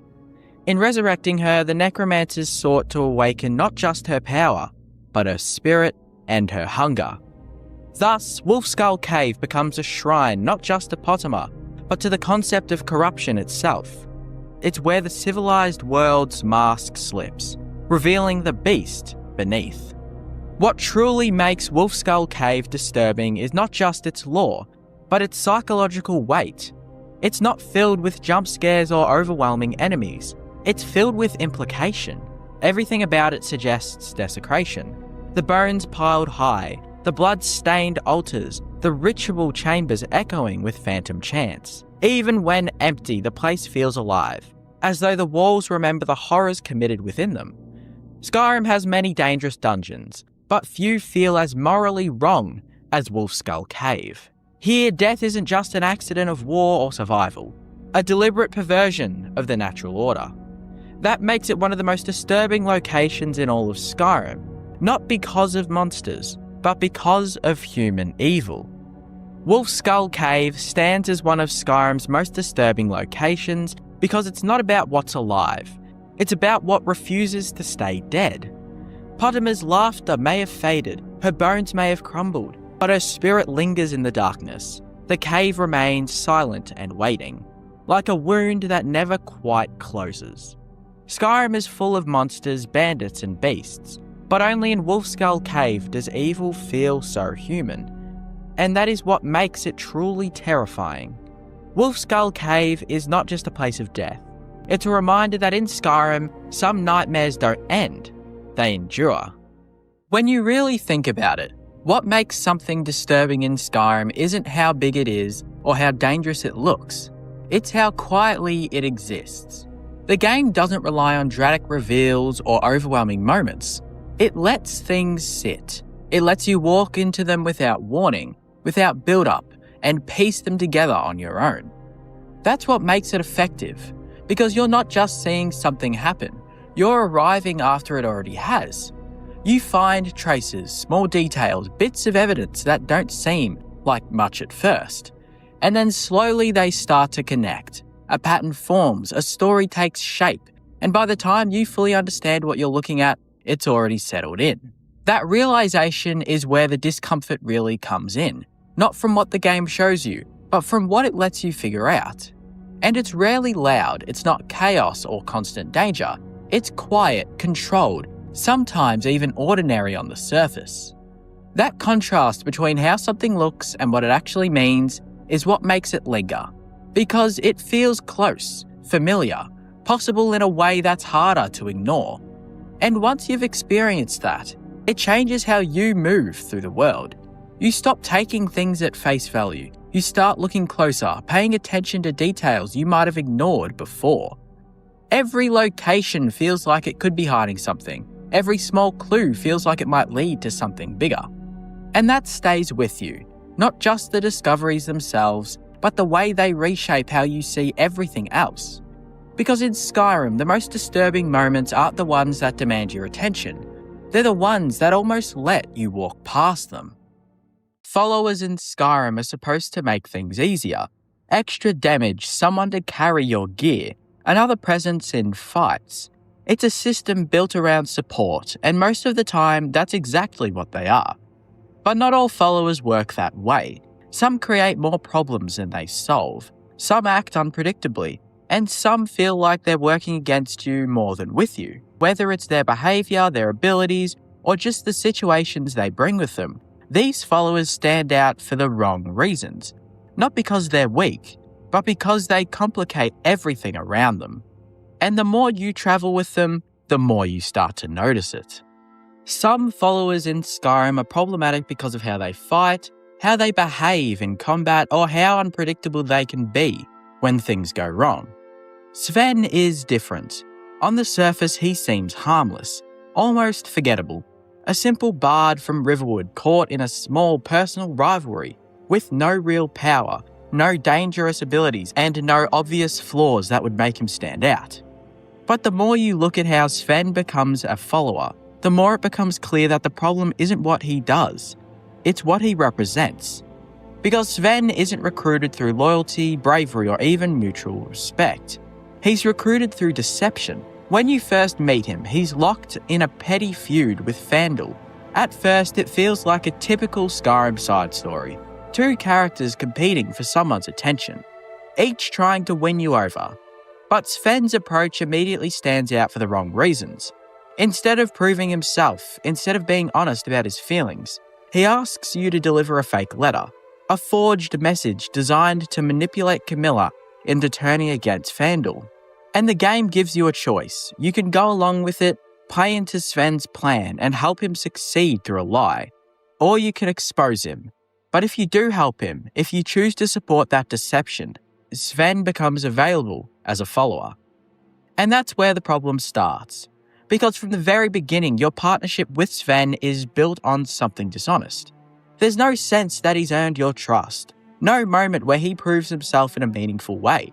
Instead, he benefits from manipulation, and then seamlessly transitions into a role where he's supposed to support you without question. And while that might not seem like a major issue mechanically, it creates a strange dynamic that doesn't sit quite right. Because you know exactly how he handles situations that matter to him. He cuts corners, he lies, he takes the easier path, even if it means dragging someone else down. And that mindset doesn't just disappear once he starts following you. In fact, it quietly defines how he feels as a companion. Compared to other followers, Sven doesn't bring much to the table in terms of combat effectiveness. He's not particularly strong, not especially durable, and doesn't have any standout abilities that make him useful in difficult situations. But being weak isn't what makes him problematic. Plenty of followers have their limitations. What makes him stand out is how unreliable he feels. There's no confidence when he's with you, no sense that he'll hold his own when things go wrong. And because of how he was introduced, that lack of confidence feels earned. And you've already seen how he handles pressure. And it wasn't impressive. It was dishonest. And that creates a subtle but persistent disconnect. Because followers in Skyrim are often defined by what they bring to battle, not just in terms of strength, but in terms of presence. Lydia feels dependable. Janassa feels capable. Even someone like Fandel, Sven's direct counterpart, feels more grounded because of his straightforward nature. Sven doesn't have that. He feels like someone who ended up in the role by circumstance rather than merit. And that becomes even more noticeable the longer you travel with him. There's no development, no moment where he grows beyond the initial impression. He remains the same person, the bard who chose deception over honesty, now following you through situations far more serious than anything he was originally involved in. It creates an odd contrast. Because on one hand, he's participating in dangerous quests, fighting enemies, travelling across Skyrim. But on the other, he still feels small. Not in power, but in character. And that's what makes him problematic in a way that's easy to overlook. He doesn't cause chaos. He doesn't break mechanics. He doesn't actively get in your way more than any other follower might. But he undermines something else. The idea that your companions are reliable. That they've earned their place beside you. With Sven, that foundation never really exists. It's built on a choice that you know wasn't right, tied to a character who never proves that he's better than that moment. And because of that, every interaction with him carries that same underlying thought. If this is how he handles something as simple as personal rivalry, what happens when things actually matter? The game never answers that question directly. Sven doesn't betray you, doesn't escalate into something worse.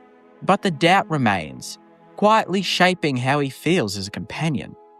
And in a system where trust, both mechanical and narrative, is such a big part of the experience, that doubt is enough to make him stand out. Not as the worst follower, not as the weakest, but as one of the most problematic. Because sometimes it's not about what a follower does wrong in the moment. It's about what you know they're capable of, and how little it takes to see it again. Lydia is one of the first followers most players ever get in Skyrim, and because of that, she often becomes the default companion for a huge portion of the game. She's reliable on paper, granted to you as Housecarl of Whiterun, sworn to carry your burdens, heavily armoured, durable, and always ready to charge into fight. For players running a straightforward warrior build, she can feel like exactly what you need.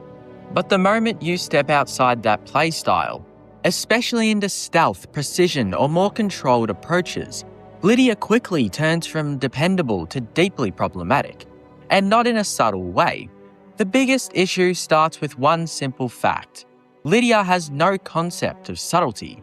Stealth in Skyrim relies on positioning, patience, and control. You move carefully, avoid detection, pick targets one by one, and ideally clear encounters before enemies even know you're there. Lydia completely disrupts that flow. Her default behaviour leans towards aggression, and once combat is even remotely triggered, she commits fully. There's no hesitation, no attempt to maintain your stealth advantage. She will charge forward, weapon drawn, often before you've even fully assessed the situation. And once that happens, everything falls apart. Enemies that could have been picked off quietly are now fully alert. Carefully planned routes become chaotic fights. Your advantage disappears instantly, replaced by a loud, uncontrolled engagement that you didn't ask for. And the worst part is that it often feels unavoidable. Even when you try to position her, even when you command her to stay back, the moment things shift, she has a tendency to break that control and dive straight into combat. It's not just that she's bad for stealth, it's that she actively works against it. Then there's the issue of noise and presence. Lydia's heavy armor isn't just a visual trait, it has gameplay implications. She clanks, moves loudly, and makes it far easier for enemies to detect your presence. Especially in tight environments like caves or ruins, when you're trying to remain unseen, every small movement matters, and Lydia adds a constant layer of risk simply by existing near you. And unlike followers who specialise in archery or light armour, she doesn't naturally complement a stealth build.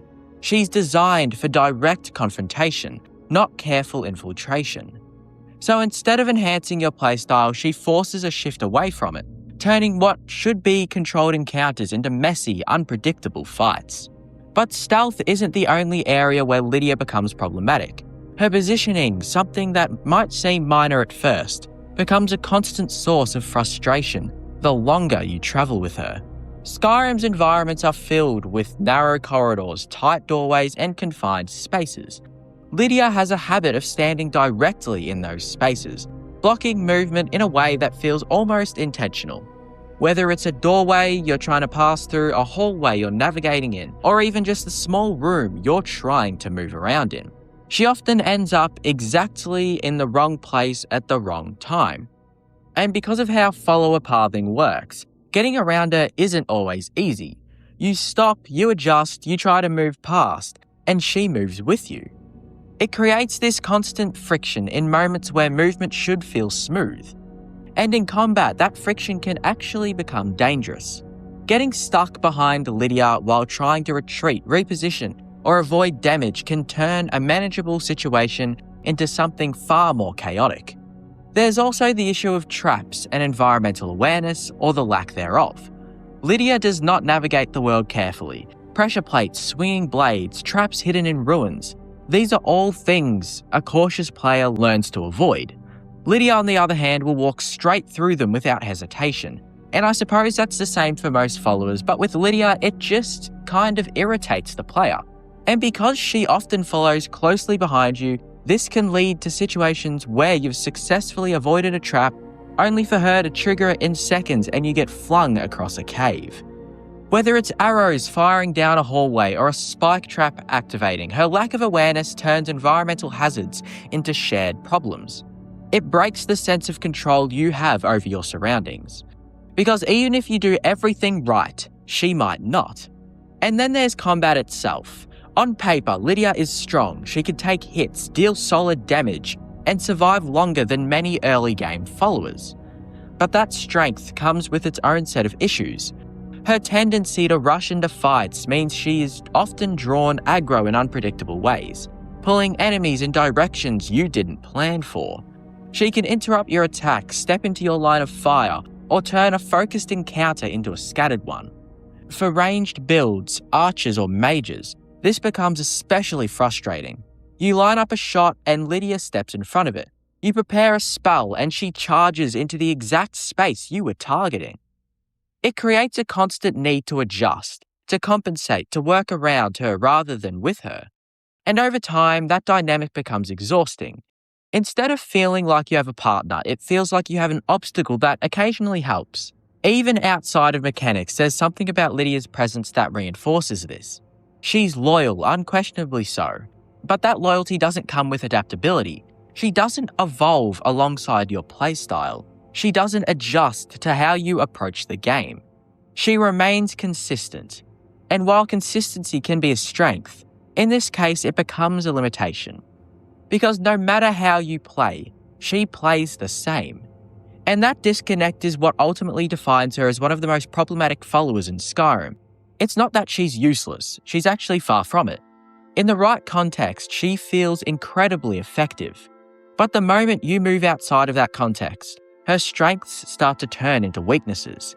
And those weaknesses begin to impact every part of your experience. Stealth becomes harder, movement becomes restricted, combat feels less controlled. And instead of enhancing your journey, she complicates it. Lydia isn't a bad follower, but she is a rigid one. And in a game built around freedom and choice, that can quickly become one of the biggest problems you have to work around. Some followers in Skyrim are problematic because they interfere with your playstyle, others because they lack strength, awareness, or reliability in combat. Koznak is different. He isn't just inconvenient or poorly suited to certain builds. He represents a deeper kind of problem, one that sits somewhere between narrative design and gameplay execution. On the surface, he's easy to overlook, a drunken brawler sitting in the Silver Blood Inn in Markarth, asking for a fight. But the more you engage with him, the more it becomes clear that Koznak isn't just a simple companion option.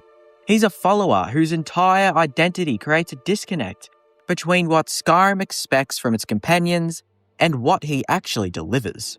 To even recruit Koznak, you don't complete a quest, you don't get something for him, prove your worth, or build any kind of relationship. You punch him. That's it. A short, bare-knuckle brawl in the middle of a tavern. And suddenly he's willing to follow you anywhere.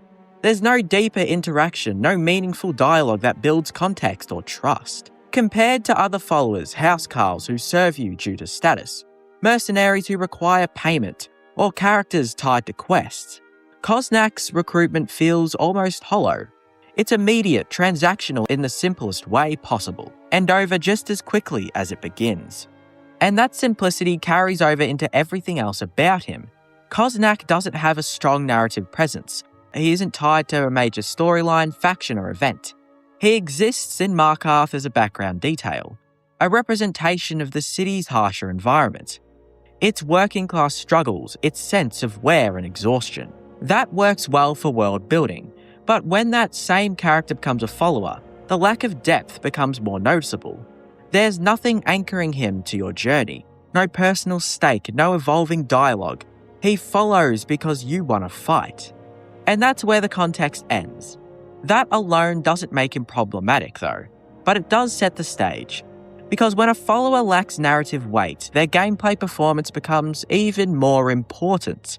And that's where Koznak begins to struggle. In combat, Koznak is serviceable at best. He leans towards melee combat, using one-handed weapons, but lacks the durability and presence of stronger warrior-type followers. He's not particularly tanky, doesn't have standout abilities, and doesn't bring anything unique to encounters. He fights, he takes damage, and he survives if the situation allows it. But there's no moment where he feels essential. And that creates an immediate issue. Because if a follower doesn't stand out narratively, and also doesn't stand out mechanically, what exactly are they adding? With Koznak, the answer often feels like not much. But the real problem isn't just that he's underwhelming. It's how that underwhelming nature clashes with the idea of him as a character. Koznak is introduced as someone tough enough to brawl in a tavern, someone who's clearly used to physical confrontation. There's an exception, even a subtle one, that he should bring that same rough, durable energy into combat situations. But he doesn't. Instead, he feels inconsistent, not weak enough to be dismissed immediately, but not strong enough to rely on. The middle ground is where many of Skyrim's most forgettable followers sit. But with Koznak, it feels more noticeable because of how little else there is to compensate for it. And then there's his behaviour. Like many melee-focused followers, Koznak has a tendency to charge directly into combat without much regard for positioning or strategy, much like Lydia. On its own, that's not unusual. Many followers do the same, even my followers. But with Koznak, it becomes more of an issue because he doesn't have the durability to fully support that aggression. He'll engage quickly, draw attention, and then struggle to maintain control of the fight. This leads to situations where you have to compensate for him. You adjust your positioning, you redirect enemies, you manage fights more carefully, not because of your own build, but because of his limitations. And over time, that dynamic becomes frustrating. A follower should reduce pressure, not add to it. They should create opportunities, not force constant adjustments. Koznak often does the opposite. There's also something to be said about his thematic theme within Skyrim as a whole. Markarth is one of the most complex cities in the game, full of political tension, hidden corruption, and layered conflict. Characters tied to it often reflect that complexity, but Koznak doesn't engage with any of it. He exists on the surface level of the city's identity without connecting to the deeper elements that define it. That makes him feel disconnected, not just from your journey, but from his own environment. And often that disconnection carries into gameplay. When you travel with him, there's no sense that he belongs in places you go.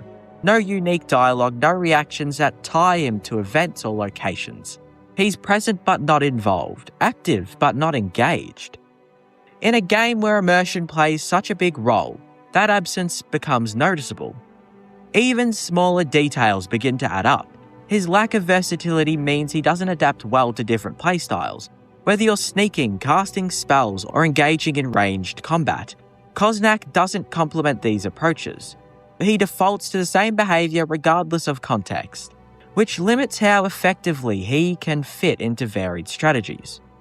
And unlike followers who might compensate with personality or unique interactions, Koznak remains relatively static. He doesn't evolve, he doesn't surprise you, he doesn't change how you approach the game. He simply follows. That simplicity might work for a short time, especially if you pick him up early or out of curiosity. But the longer you travel with him, the more those limitations start to define the experience. You begin to notice what's missing, both in terms of gameplay contribution and narrative presence. And once you see that, it's hard to ignore. Koznak isn't broken. He doesn't disrupt mechanics in extreme ways. He doesn't actively sabotage your play, but he exists in a space where he doesn't quite meet the expectations set by other followers. He lacks the strength of dedicated warriors, the utility of specialized companions, and the depth of characters tied to meaningful stories. And because of that, he becomes difficult to justify keeping around. Not because he fails dramatically, but because he never quite succeeds. In a system where followers are meant to enhance your journey, to add something tangible, whether that's power, personality, or presence, Koznak feels like an incomplete piece. He fills the role mechanically, but without the impact that makes that role worthwhile. And that's what makes him one of the most problematic followers in Skyrim. When you place Koznak alongside someone like Lydia, the contrast makes his issues even clearer. Lydia, for all her flaws, at least has a defined role. She's durable, consistent, and built to handle direct combat. You know what you're getting with her, even if that comes with problems like poor stealth compatibility or clumsy positioning. She has a presence both mechanically and narratively, as your housecarl. Koznak, on the other hand, lacks that same clarity. He isn't strong enough to rival Lydia in combat, doesn't have the same durability to absorb damage, and doesn't carry any real narrative weight to compensate for it. Where Lydia can feel intrusive and frustrating, Koznak often feels replaceable. And in a strange way, that makes him worse. Because at least with Lydia, you're dealing with a follower who impacts your experience, positively or negatively. With Koznak, the issue is that he barely impacts it at all. He doesn't shape your playstyle, doesn't challenge your decisions, and doesn't offer anything that another follower couldn't do better. So while Lydia may be more actively problematic in certain builds, Koznak ends up being the weaker follower overall, simply because there's no real reason to keep him around once you have other options. Serana is, on paper, one of the most fully realised followers in all of Skyrim. She has a detailed backstory, extensive dialogue, quest involvement, and a level of personality that most companions simply don't reach. But that same depth is exactly what makes her one of the most problematic followers in the game. Because unlike simpler companions who quietly fall into line with your playstyle, Serana constantly pushes against it, not in one obvious way, but through a combination of mechanics, behaviour and design choices that slowly build into something far more disruptive than helpful. The first issue appears before you even have a choice in the matter.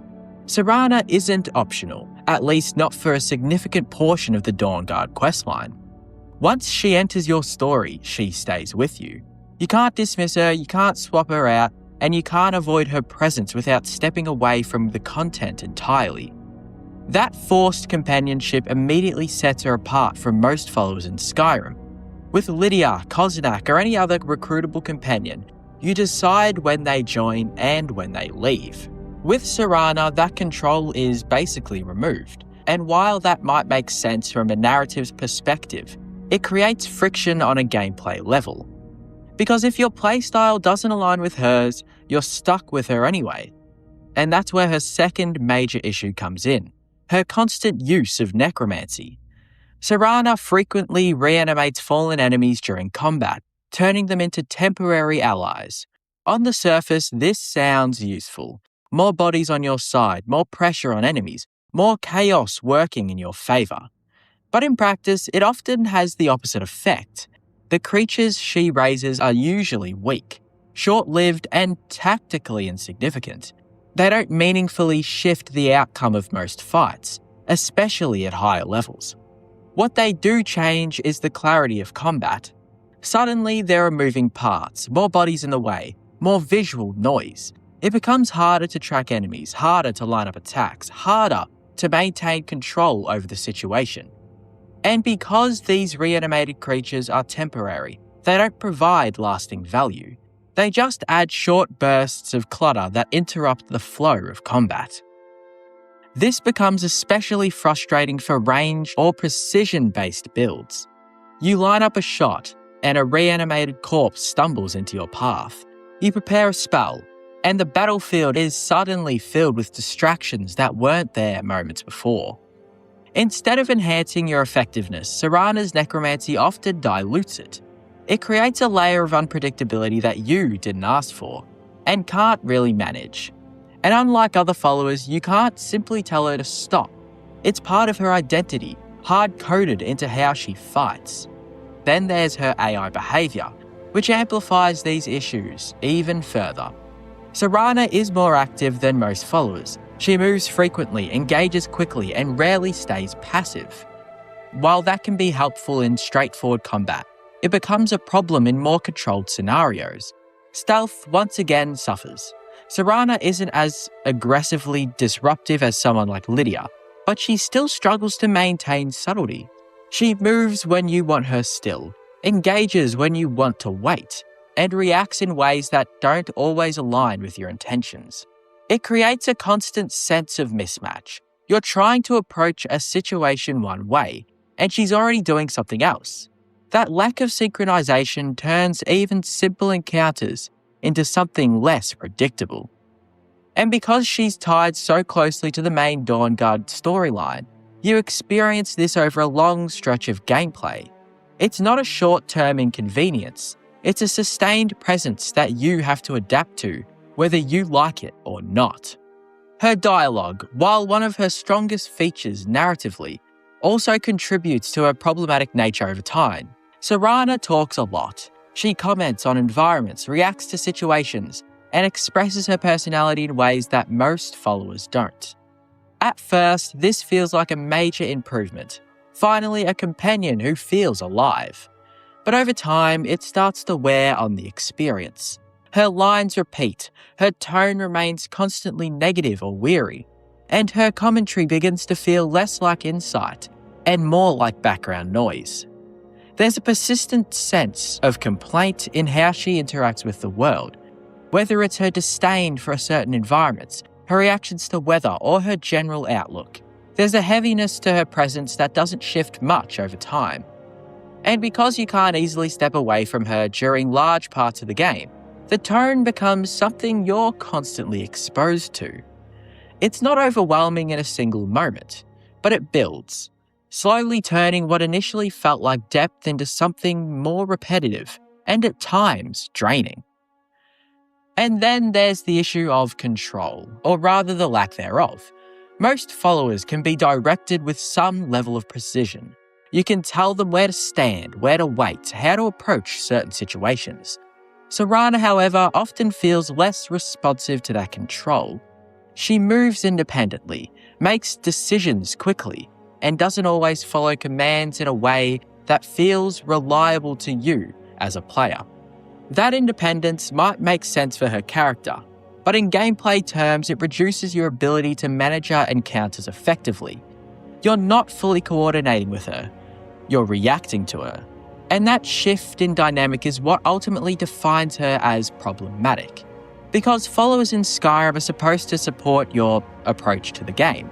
They should adapt, assist, and enhance what you're already doing. Serana instead introduces her own layer of decision-making, her own priorities, her own way of interacting with the world. And you don't get to opt out of that. Even her strengths, her survivability, her magical abilities, her narrative importance comes with trade-offs. She's durable, but that durability means she stays in fights longer, extending chaotic encounters. And I suppose to a certain player that might be good, but to others it also might pose as a problem. She's powerful, but that power is applied in ways you can't always direct. She's important to the story, but that importance removes your freedom to choose when and how you engage with her. It all adds up to a follower which is constantly present, constantly active, and constantly shaping your experience in ways that aren't always beneficial. When you compare Serana to someone like Koznak, the contrast is almost extreme. Koznak's problem is that he barely adds anything. He's passive, underwhelming, and easy to ignore. Serana is the complete opposite. She adds too much presence, too much interference, too much influence over how situations play out. Where Koznak fades into the background, Serana dominates it. And that makes the comparison surprisingly clear. Koznak may be forgettable, but Serana is unavoidable. In terms of being problematic, Serana ultimately takes that spot, because a follower you can ignore is far less disruptive than one you're forced to constantly work around. So Serana isn't weak, she isn't useless, but she is intrusive. In a game built around player choice and flexibility, that intrusion stands out more than almost anything else. Because it's not about one specific flaw, it's about how multiple small issues combine over time. The necromancy that clutters fights, the AI that resists control, the forced companionship that limits choice, the dialogue that gradually shifts from engaging to repetitive. Individually, each of these could be overlooked. Together, they define the experience. And that's what makes Serana one of the most problematic followers in all of Skyrim. Not because she fails to contribute, but because she contributes in ways that constantly pull against how you might want to play. Not all problematic followers in Skyrim cause issues through mechanics alone. Some create a different kind of disruption, one that lingers in the background and slowly reshapes how the game feels the longer they're around. Cicero is the perfect example of that. On a surface level, he's actually a strong follower, agile, effective in combat, capable of dealing solid damage, and able to hold his own in most encounters. If you're judging purely on performance, he doesn't immediately stand out as a liability. But the problem with Cicero isn't how he fights, it's how he exists alongside you. Because the longer he follows you, the harder it becomes to ignore the constant, unpredictable presence of his madness. From the moment you meet him, Cicero is defined by instability. His speech is erratic, his tone shifts without warning, and his behaviour sits somewhere between playful and deeply unsettling. At first, that unpredictability can feel entertaining. He's different from every other follower, louder, more expressive, more memorable. In short bursts, it works. He stands out in a game where many companions blend together. But Skyrim isn't built around short bursts. It's built around long journeys, extended exploration, and hours of continuous travel. And that's where Cicero begins to wear on the experience. Because unlike other followers who fade into the background when nothing is happening, Cicero fills the silence. He talks often, and when he talks, it's rarely calm or neutral. His lines jump between tones, mocking, cheerful, aggressive, cryptic, sometimes all within the same stretch of dialogue. There's no consistency to ground him, no steady baseline that lets you settle into his presence. And over time, that lack of stability becomes exhausting. You're not just travelling through Skyrim, you're travelling with constant noise. It's not just the frequency of his dialogue, but the nature of it. Cicero doesn't comment on the world in a way that adds context or insight. He doesn't provide grounded observations or useful reactions. Instead, his lines often feel disconnected from what's happening around you, rooted more in his own internal state than the environment you're both moving through. That creates a kind of disconnect where his presence doesn't enhance immersion. It pulls you out of it. Moments that should feel quiet, atmospheric, or reflective are interrupted by erratic laughter, sudden tonal shifts, or lines that don't quite fit the situation. And at first, it's easy to brush off, but over time it builds. There's also the psychological effect of his unpredictability. Most followers in Skyrim operate within a set of expectations. You understand how they'll react, how they will behave in combat, and how they will move through the world. That consistency allows you to plan, to coordinate, to feel in control. Cicero disrupts that, not always in a mechanical sense, but in a perceptual one as well. You're never entirely sure how he's going to behave in a given moment. Not because he's unreliable in combat, he usually performs well, but because his personality introduces a constant sense of instability. There's a subtle tension in having him around, even when nothing is happening. A feeling that something is slightly off, slightly unpredictable, slightly outside your control. And that tension doesn't go away. It becomes part of the experience. In combat, Cicero is actually quite capable. He's often cited as one of the best followers in that sense. His agility and damage output make him effective in many situations, and he doesn't suffer from the same weaknesses as followers like Koznak. But even here, his presence can feel disruptive, not because he performs poorly, but because of how he frames the encounter. His vocalizations, his movement, his overall energy shifts the tone of fights. What might otherwise feel like a controlled strategic encounter instead becomes something more chaotic, more erratic. And again, that's not always a mechanical problem. It's a tonal one. Because Skyrim's combat, while often hectic, still allows for a sense of rhythm and control. Cicero introduces a layer of unpredictability that can break that rhythm, not by failing, but by constantly reframing the situation in a way that feels less grounded. Then there's also the issue of long-term compatibility. Cicero isn't a follower you can easily adapt around. With someone like Lydia, you learn her limitations and adjust your playstyle. With Serana, you work around her abilities and behaviour. But with Cicero, the challenge isn't just mechanical, it's experimental. You're not just adapting to how he plays, you're adapting to how he feels to have around. And that's a much harder adjustment to make. Because it's not about efficiency or effectiveness, it's about comfort. About whether his presence enhances your time in the game or slowly detracts from it. And for many players, the longer Cicero stays with them, the more that balance starts to shift in the wrong direction. What makes this especially interesting isn't that it's entirely intentional. Cicero isn't poorly designed. He's designed very specifically to be unsettling. His madness is part of his identity, deeply tied to the Dark Brotherhood and the role he plays within it. In that context, his behaviour makes sense. It adds depth, reinforces themes, and creates a unique character that stands out in a meaningful way. But when that same character transitions into a long-term follower, these traits don't change. They persist. And what works well in short, narrative-driven moments doesn't always translate cleanly into extended gameplay. The qualities that make Cicero memorable also make him difficult to live with over time.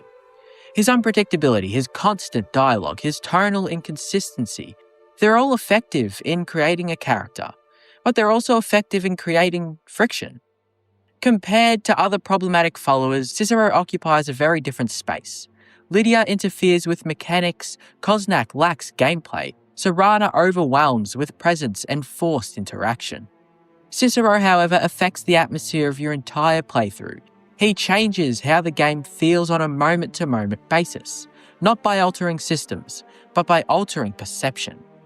And that kind of influence is harder to ignore, because you work around mechanics, you can compensate for weaknesses, but it's much harder to tune out a presence that constantly demands attention, that never fully settles, that always feels just slightly off. Even in the quieter moments, walking through forests, exploring ruins, standing still, Cicero is there, filling the space with something unpredictable. And over long periods, that unpredictability stops feeling fresh and starts feeling intrusive. Not in a way that breaks the game, but in a way that changes it. Cicero isn't the worst follower in Skyrim. In many ways, he's one of the most effective. But effectiveness isn't the only measure that matters.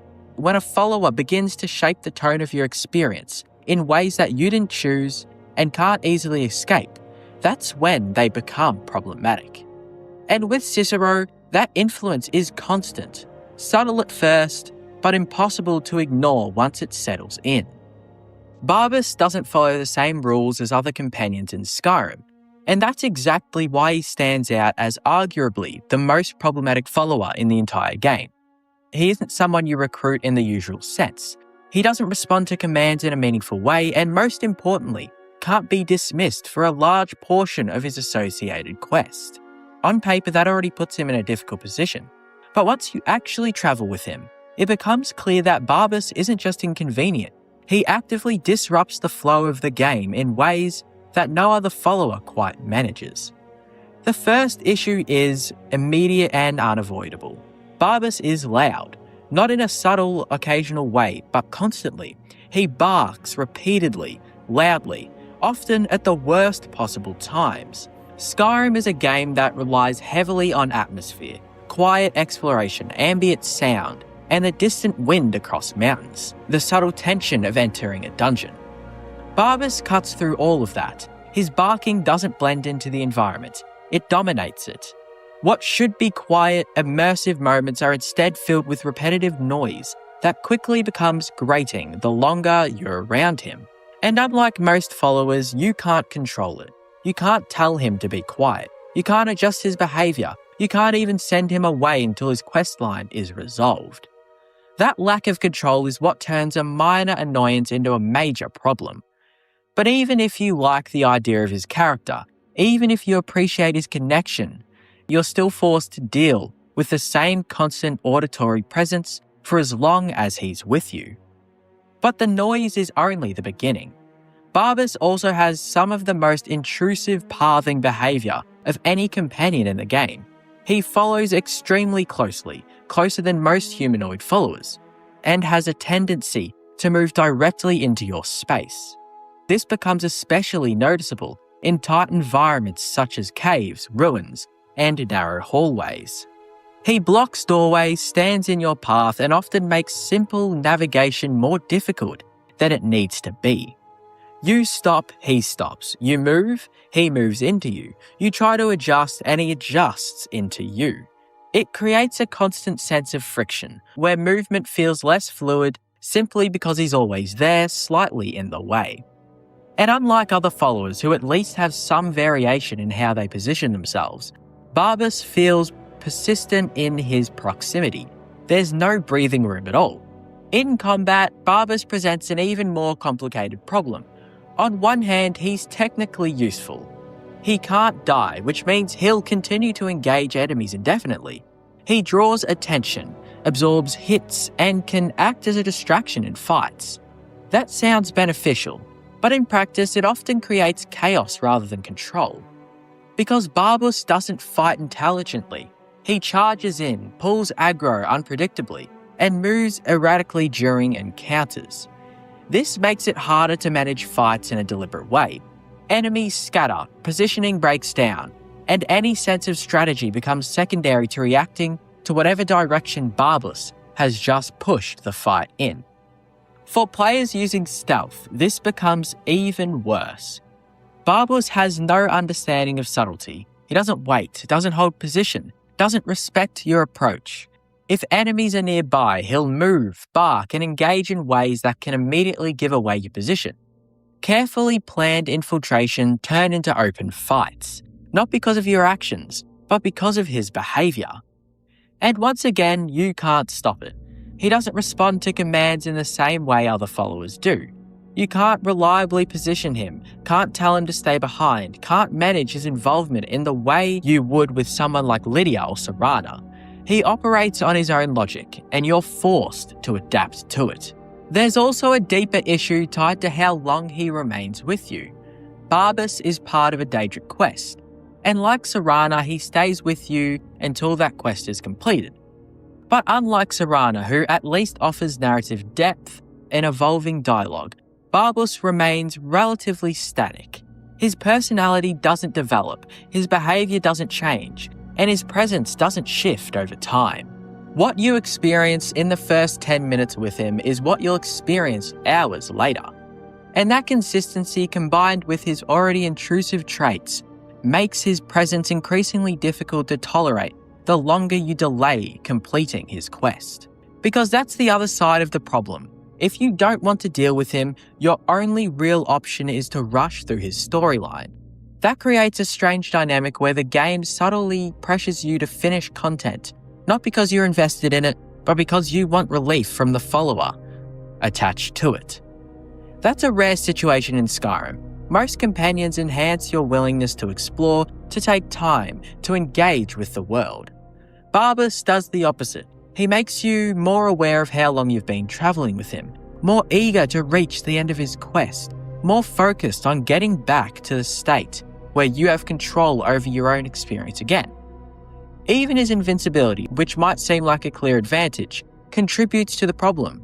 Because he can't die, he never leaves combat situations naturally. He'll continue engaging enemies long after it would be more efficient to disengage, dragging fights out or pulling additional enemies into the encounter.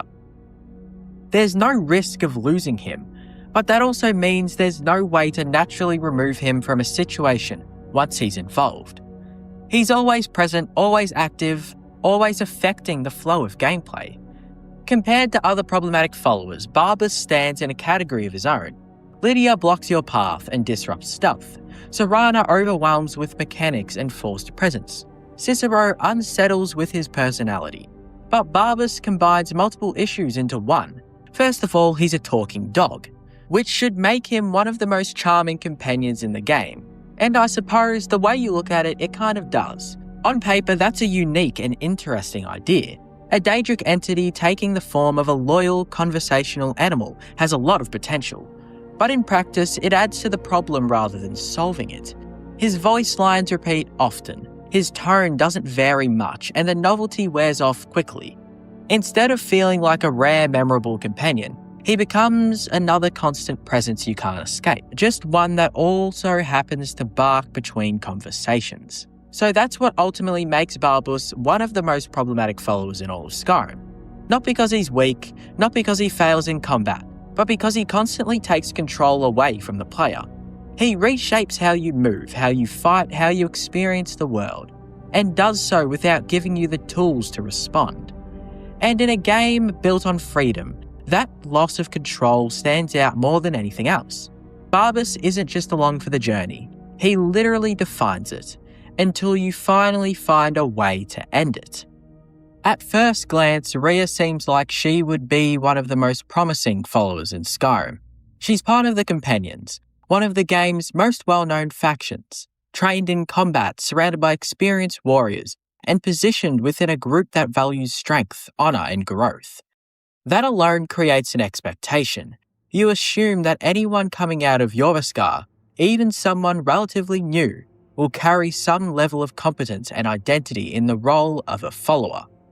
But Rhea ends up existing in a strange space where those expectations are set up and then never fully fulfilled.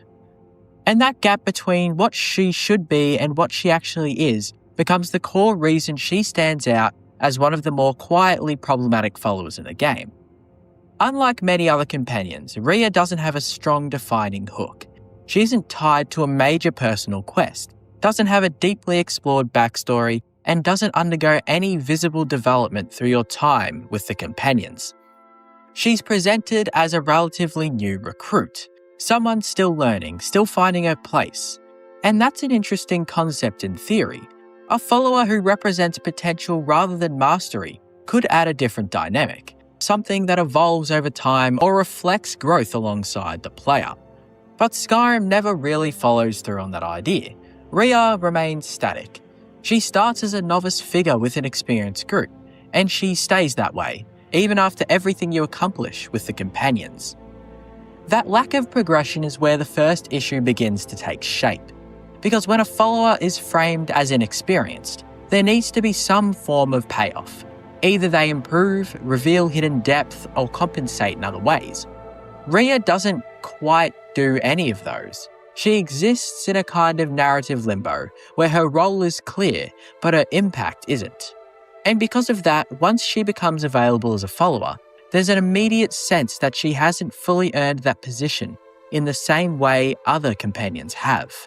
Mechanically, Rhea leans into light armor and one-handed combat, which already places her in a slightly awkward position compared to more specialized followers. She's not as durable as heavy armor tanks like Lydia, but she also doesn't fully commit to stealth or ranged support in a way that would make her stand out. She kind of sits in the middle, a hybrid that doesn't quite excel in any one area.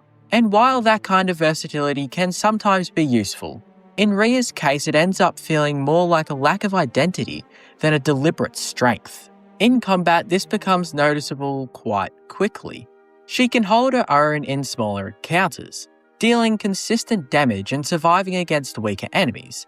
But as situations scale up, as fights become more complex, enemies more aggressive, environments more restrictive, her limitations start to show. She doesn't absorb damage well enough to act as a reliable frontline, and she doesn't deal enough burst damage to quickly remove threats. This forces you into a position where you're compensating for her more often than relying on her. Much like Lydia, you step in to take pressure off her. You adjust positioning to keep her alive. You manage fights more carefully because she can't fully sustain her role. And while that dynamic can exist with many followers, such as Lydia, it becomes more noticeable with Rhea because there isn't much else to offset it. She doesn't bring unique abilities, doesn't provide specialized support, and doesn't change how you approach encounters in a meaningful way. She's present, but not impactful. That same issue extends beyond combat into overall gameplay flow. Followers in Skyrim tend to fall into categories: tanks who absorb damage, stealth companions who support quiet playstyles, or specialized characters who bring something unique to the table. Rhea doesn't clearly fit into any of those. She's not disruptive in the way Lydia can be for stealth builds, but she's also not particularly helpful in maintaining stealth either. She doesn't actively sabotage your approach, but she also doesn't really enhance it. And that creates a kind of neutrality that becomes its own problem. Because neutrality doesn't stand out, it doesn't shape your experience, it doesn't give you a reason to choose her over someone else. In a system where you have access to so many followers with clearer strengths or more defined roles, Rhea becomes easy to overlook. Not because she fails dramatically, but because she never quite succeeds in a memorable way. There's also a broader thematic issue tied to her connection with the companions. As a member of that faction, she's surrounded by some of the most distinct personalities in the game. Ayala, Vilkas, Farkas, each with their own identity, their own role, their own presence. Even secondary members of the group often feel more grounded in the world, more connected to the faction's themes and history. Rhea, by comparison, feels like she exists on the edge of that identity rather than within it. She doesn't fully reflect the companions' values in ways that stand out. She doesn't contribute to their narrative beyond being present. She doesn't evolve as the faction's story progresses. And that disconnect becomes more noticeable once you step outside of the building and bring her into the wider world. There's no sense that she carries the weight of the companions with her, no unique dialogue that reinforces her place within that group. She just becomes another follower, stripped of the context that might have made her more interesting. Even her personality, while not unpleasant, doesn't leave a strong impression. She's friendly, somewhat optimistic, and clearly respects the player. But those traits don't develop into anything deeper. There's no arc, no shift, no moment where her perspective changes or expands. She's just kind of bland. And over time, her dialogue becomes predictable, repeating without adding new layers to her character. And in a game where some followers grow on you the longer you travel with them, Rhea tends to plateau early. You understand her quickly, and there's nothing more to discover. This lack of depth feeds back into her gameplay issues. When a follower isn't mechanically strong, personality can often compensate. When they aren't narratively complex, gameplay can carry them. But when both areas feel underdeveloped, the overall experience starts to feel thin. And that's where Rhea struggles the most. She isn't actively frustrating. She isn't disruptive in obvious ways. She doesn't create chaos or break systems. But she also doesn't justify her place. And that's a quieter but still significant kind of problem. Because over time you start to notice the absence of impact, the lack of moments where she turns the tide of a fight, the absence of dialogue that deepens your connection, the feeling that she's there more out of convenience than intention. And once you start comparing her to other followers, those with stronger identities, clearer roles, or more engaging presence, that gap becomes harder to ignore. When you place Rhea next to someone like Ayala the Huntress, the difference becomes impossible to ignore. Ayala has a clear identity. She's confident, skilled, deeply tied to the companions in a circle. And mechanically, she excels with archery, giving her a defined role in combat that complements a wide range of playstyles. She feels intentional both in how she fights and how she fits into the world. Rhea, by comparison, feels unfinished. Where Ayala reinforces the strength and legacy of the companions, Rhea highlights its lower ranks without ever growing beyond them. Ayala shapes encounters and adds presence. Rhea simply just participates. And in that comparison, Rhea's biggest issue comes clear. She isn't just weaker, she's overshadowed in every meaningful way. So the potential that Rhea does represent never quite materializes. A character who could have offered a different perspective, a newer member of a legendary faction, growing alongside the player, but instead remains static, caught between roles without fully committing to any of them. And while that doesn't make her the worst follower in Skyrim, it does make her one of the more problematic. Because sometimes the issue isn't what a follower does wrong, it's what they never quite do at all. And with Rhea, that absence becomes the defining part of that experience. Torvar sits in a strange corner of Skyrim's follower system, one where narrative implication, mechanical limitations, and player perception all overlap in a way that quietly turns him into one of the most problematic companions in the game. At a glance, he should feel like a natural fit. He's a member of the Companions, much like Rhea, a faction that was built on strength, honour, and martial skill. In Yovaskar, alongside some of the most respected warriors in Skyrim and Rhea, there's an expectation that he carries some of that same capability. But the moment you spend any real time around Torvar, that expectation starts to break down, replaced by something much less reliable. Torvar is defined almost immediately by one trait. He drinks a lot. This isn't just a small piece of flavour dialogue.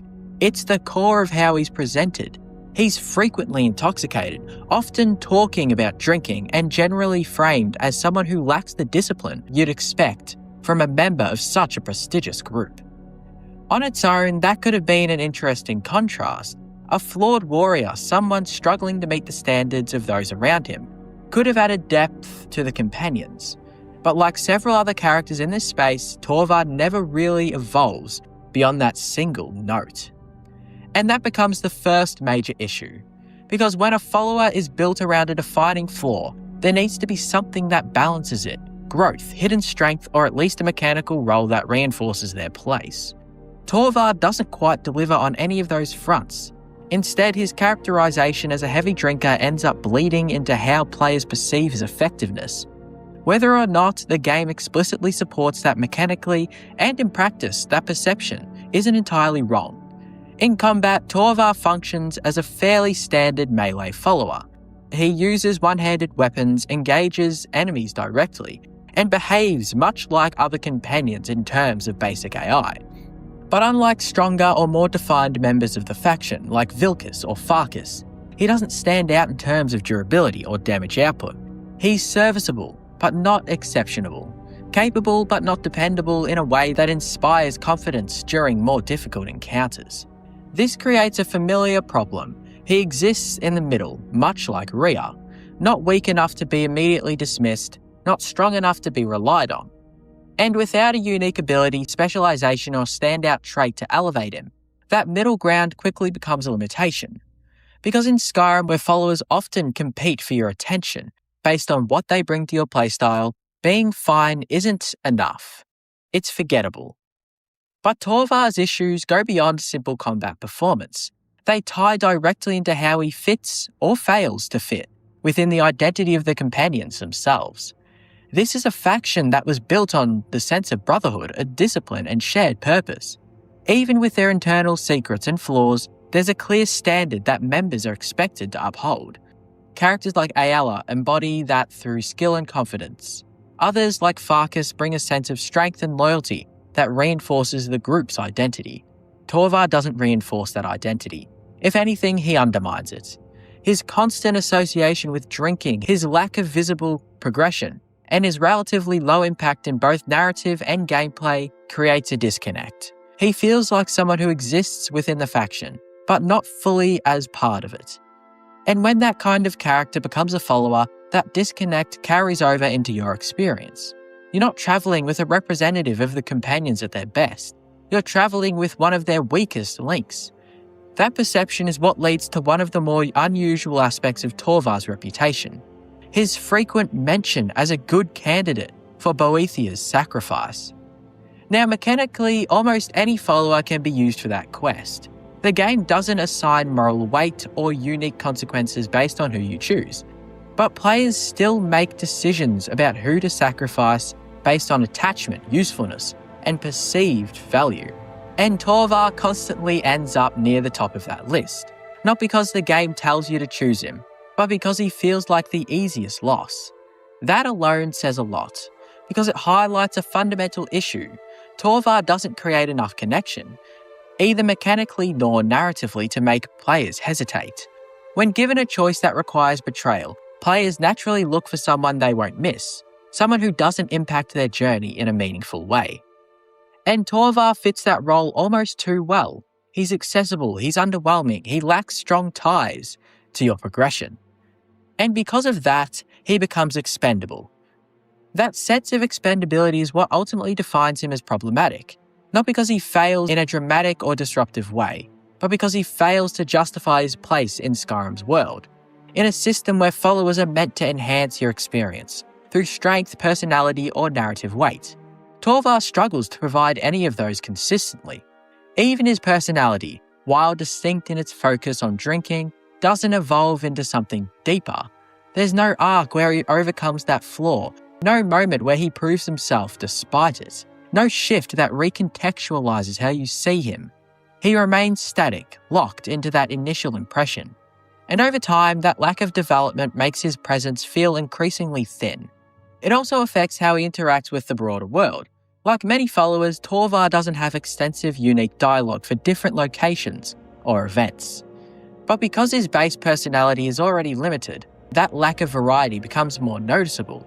There's no sense of growth as you travel, no new perspective that emerges, no deeper layer to uncover.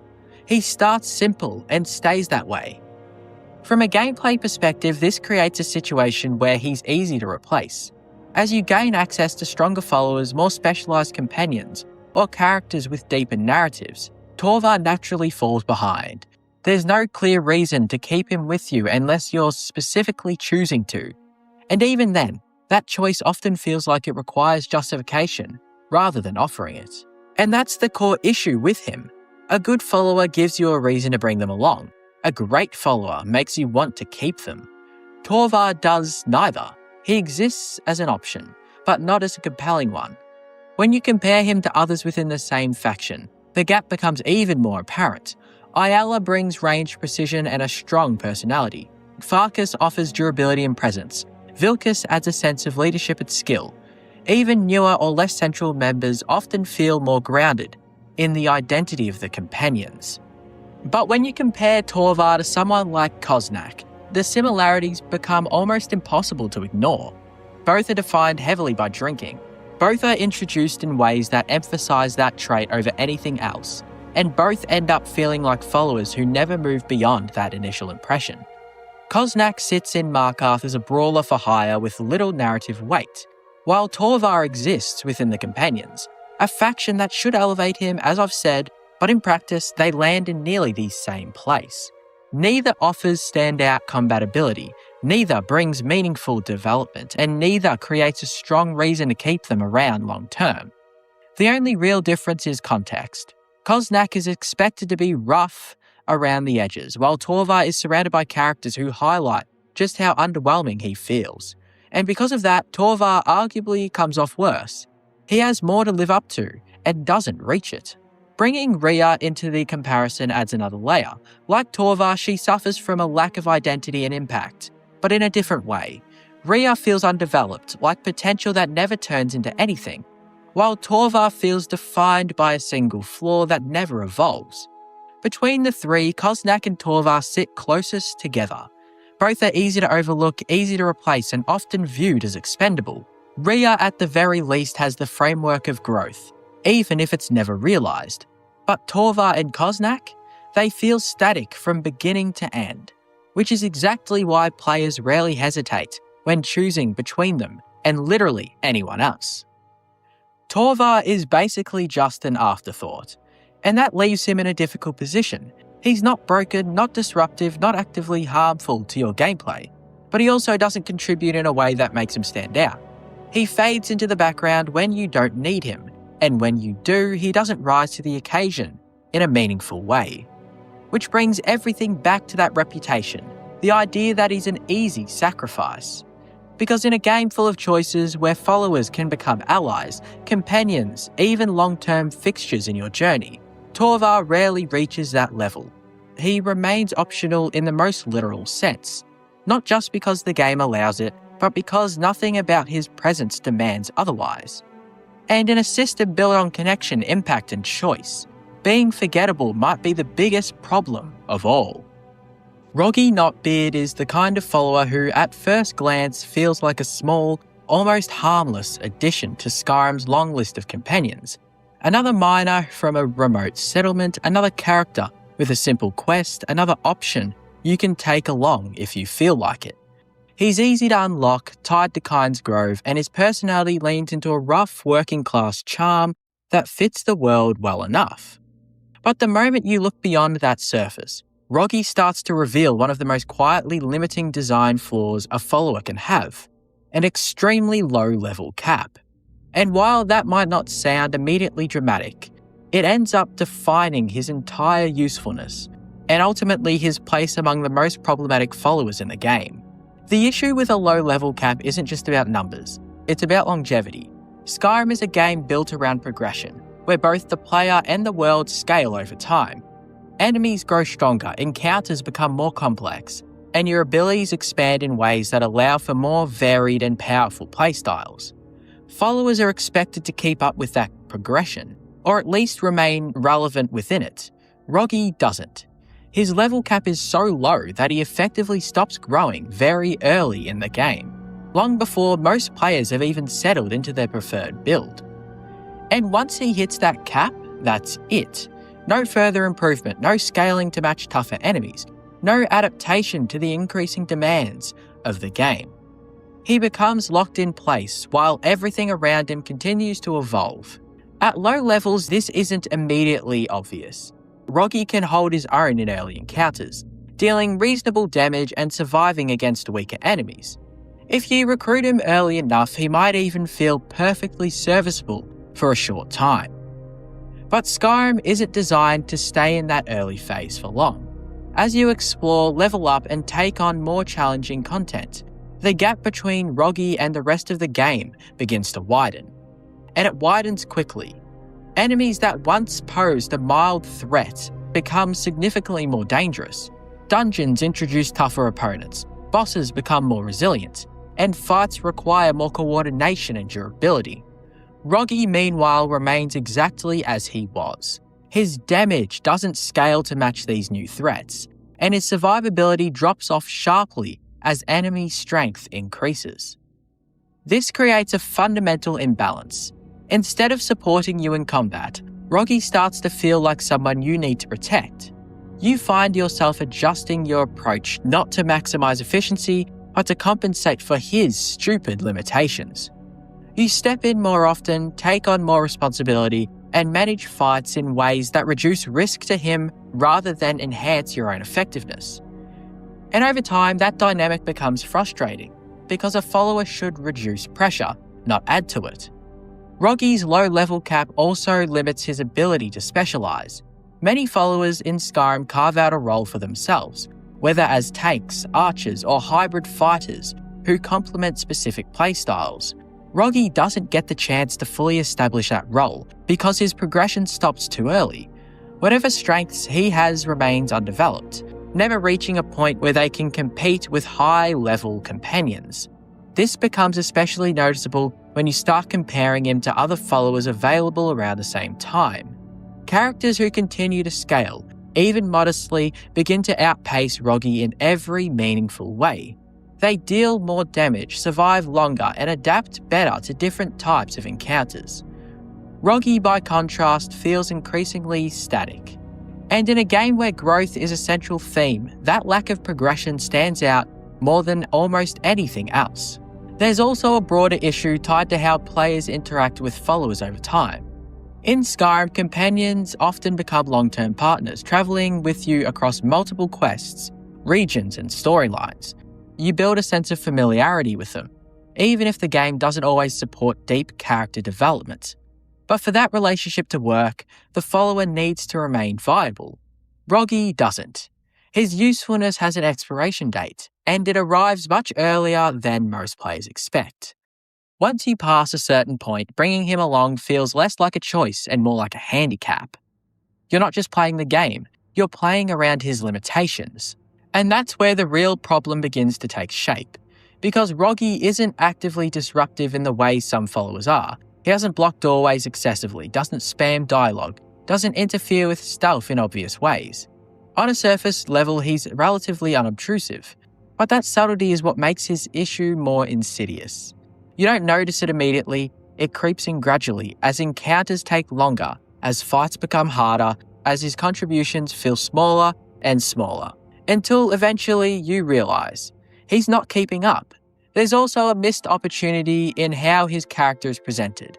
Roggy is a miner, someone grounded in the everyday life of Skyrim. Characters like that can offer a different perspective, less heroic, more personal, more connected to the world's smaller details. But that potential is never fully realised. His dialogue remains limited, his personality doesn't evolve, and his role as a follower doesn't expand beyond basic functionality. So when his mechanical usefulness fades, there isn't a strong narrative reason to keep him around. He doesn't compensate with depth, he doesn't offer unique interactions, he doesn't change how you experience the world. And in a game where players are constantly discovering new followers, new abilities, and new ways to play, that lack of staying power becomes a significant drawback. Roggy isn't just outclassed, he's outgrown. Comparing him to other problematic followers highlights this even more clearly. Lydia, for example, can be disruptive in stealth, but remains viable in combat due to her durability. Serana introduces chaos with her necromancy, but scales well and remains powerful throughout the game. Even someone like Koznak, while underwhelming, doesn't fall off quite as sharply because his limitations are consistent rather than progressive. When you actually have a look and fully compare Roggy Notbeard to Serana, the contrast couldn't be more extreme, and it really highlights just how different problematic can look in Skyrim. Roggy's issue is limitation. He falls behind, caps out early, and eventually becomes ineffective. Serana's issue is the opposite. She's constantly active, constantly influencing combat, and often too involved in ways you can't control. Where Roggy fades out of relevance, Serana dominates the experience whether you want her to or not. In combat, Serana remains powerful throughout the entire game. She scales well, uses magic effectively, and can handle herself in difficult encounters. Roggy, on the other hand, struggles to keep up past the early game, turning into more of a liability than a support. So from a purely mechanical standpoint, Serana is clearly the stronger follower. But that doesn't make her less problematic, because while Roggy becomes easier to ignore as he falls off, Serana becomes harder to manage the longer she stays with you. Her necromancy clutters fights, her AI can disrupt positioning, and her forced follower status means you have to deal with it for large parts of the Dawnguard questline. Roggy gives you less over time. He's a great early player follower, but Serana demands more of your attention from start to finish. And it's that lack of clarity that makes the experience feel less intentional and more restrictive. It's not a designed progression, it's a hidden ceiling that suddenly becomes very visible when you hit it. And so that's what ultimately defines Roggy Notbeard as one of the most problematic followers in Skyrim. Not because he disrupts your gameplay in obvious ways, not because he behaves erratically or intrusively, but because he quietly stops being relevant long before the game expects him to. In a world that keeps growing stronger, Roggy stays the same. And in Skyrim, standing still is often the biggest disadvantage of all. When you really break it down, a problematic follower in Skyrim isn't just about being weak, annoying, or badly written. It's about friction. It's about how much a companion pushes against the way you want to play the game.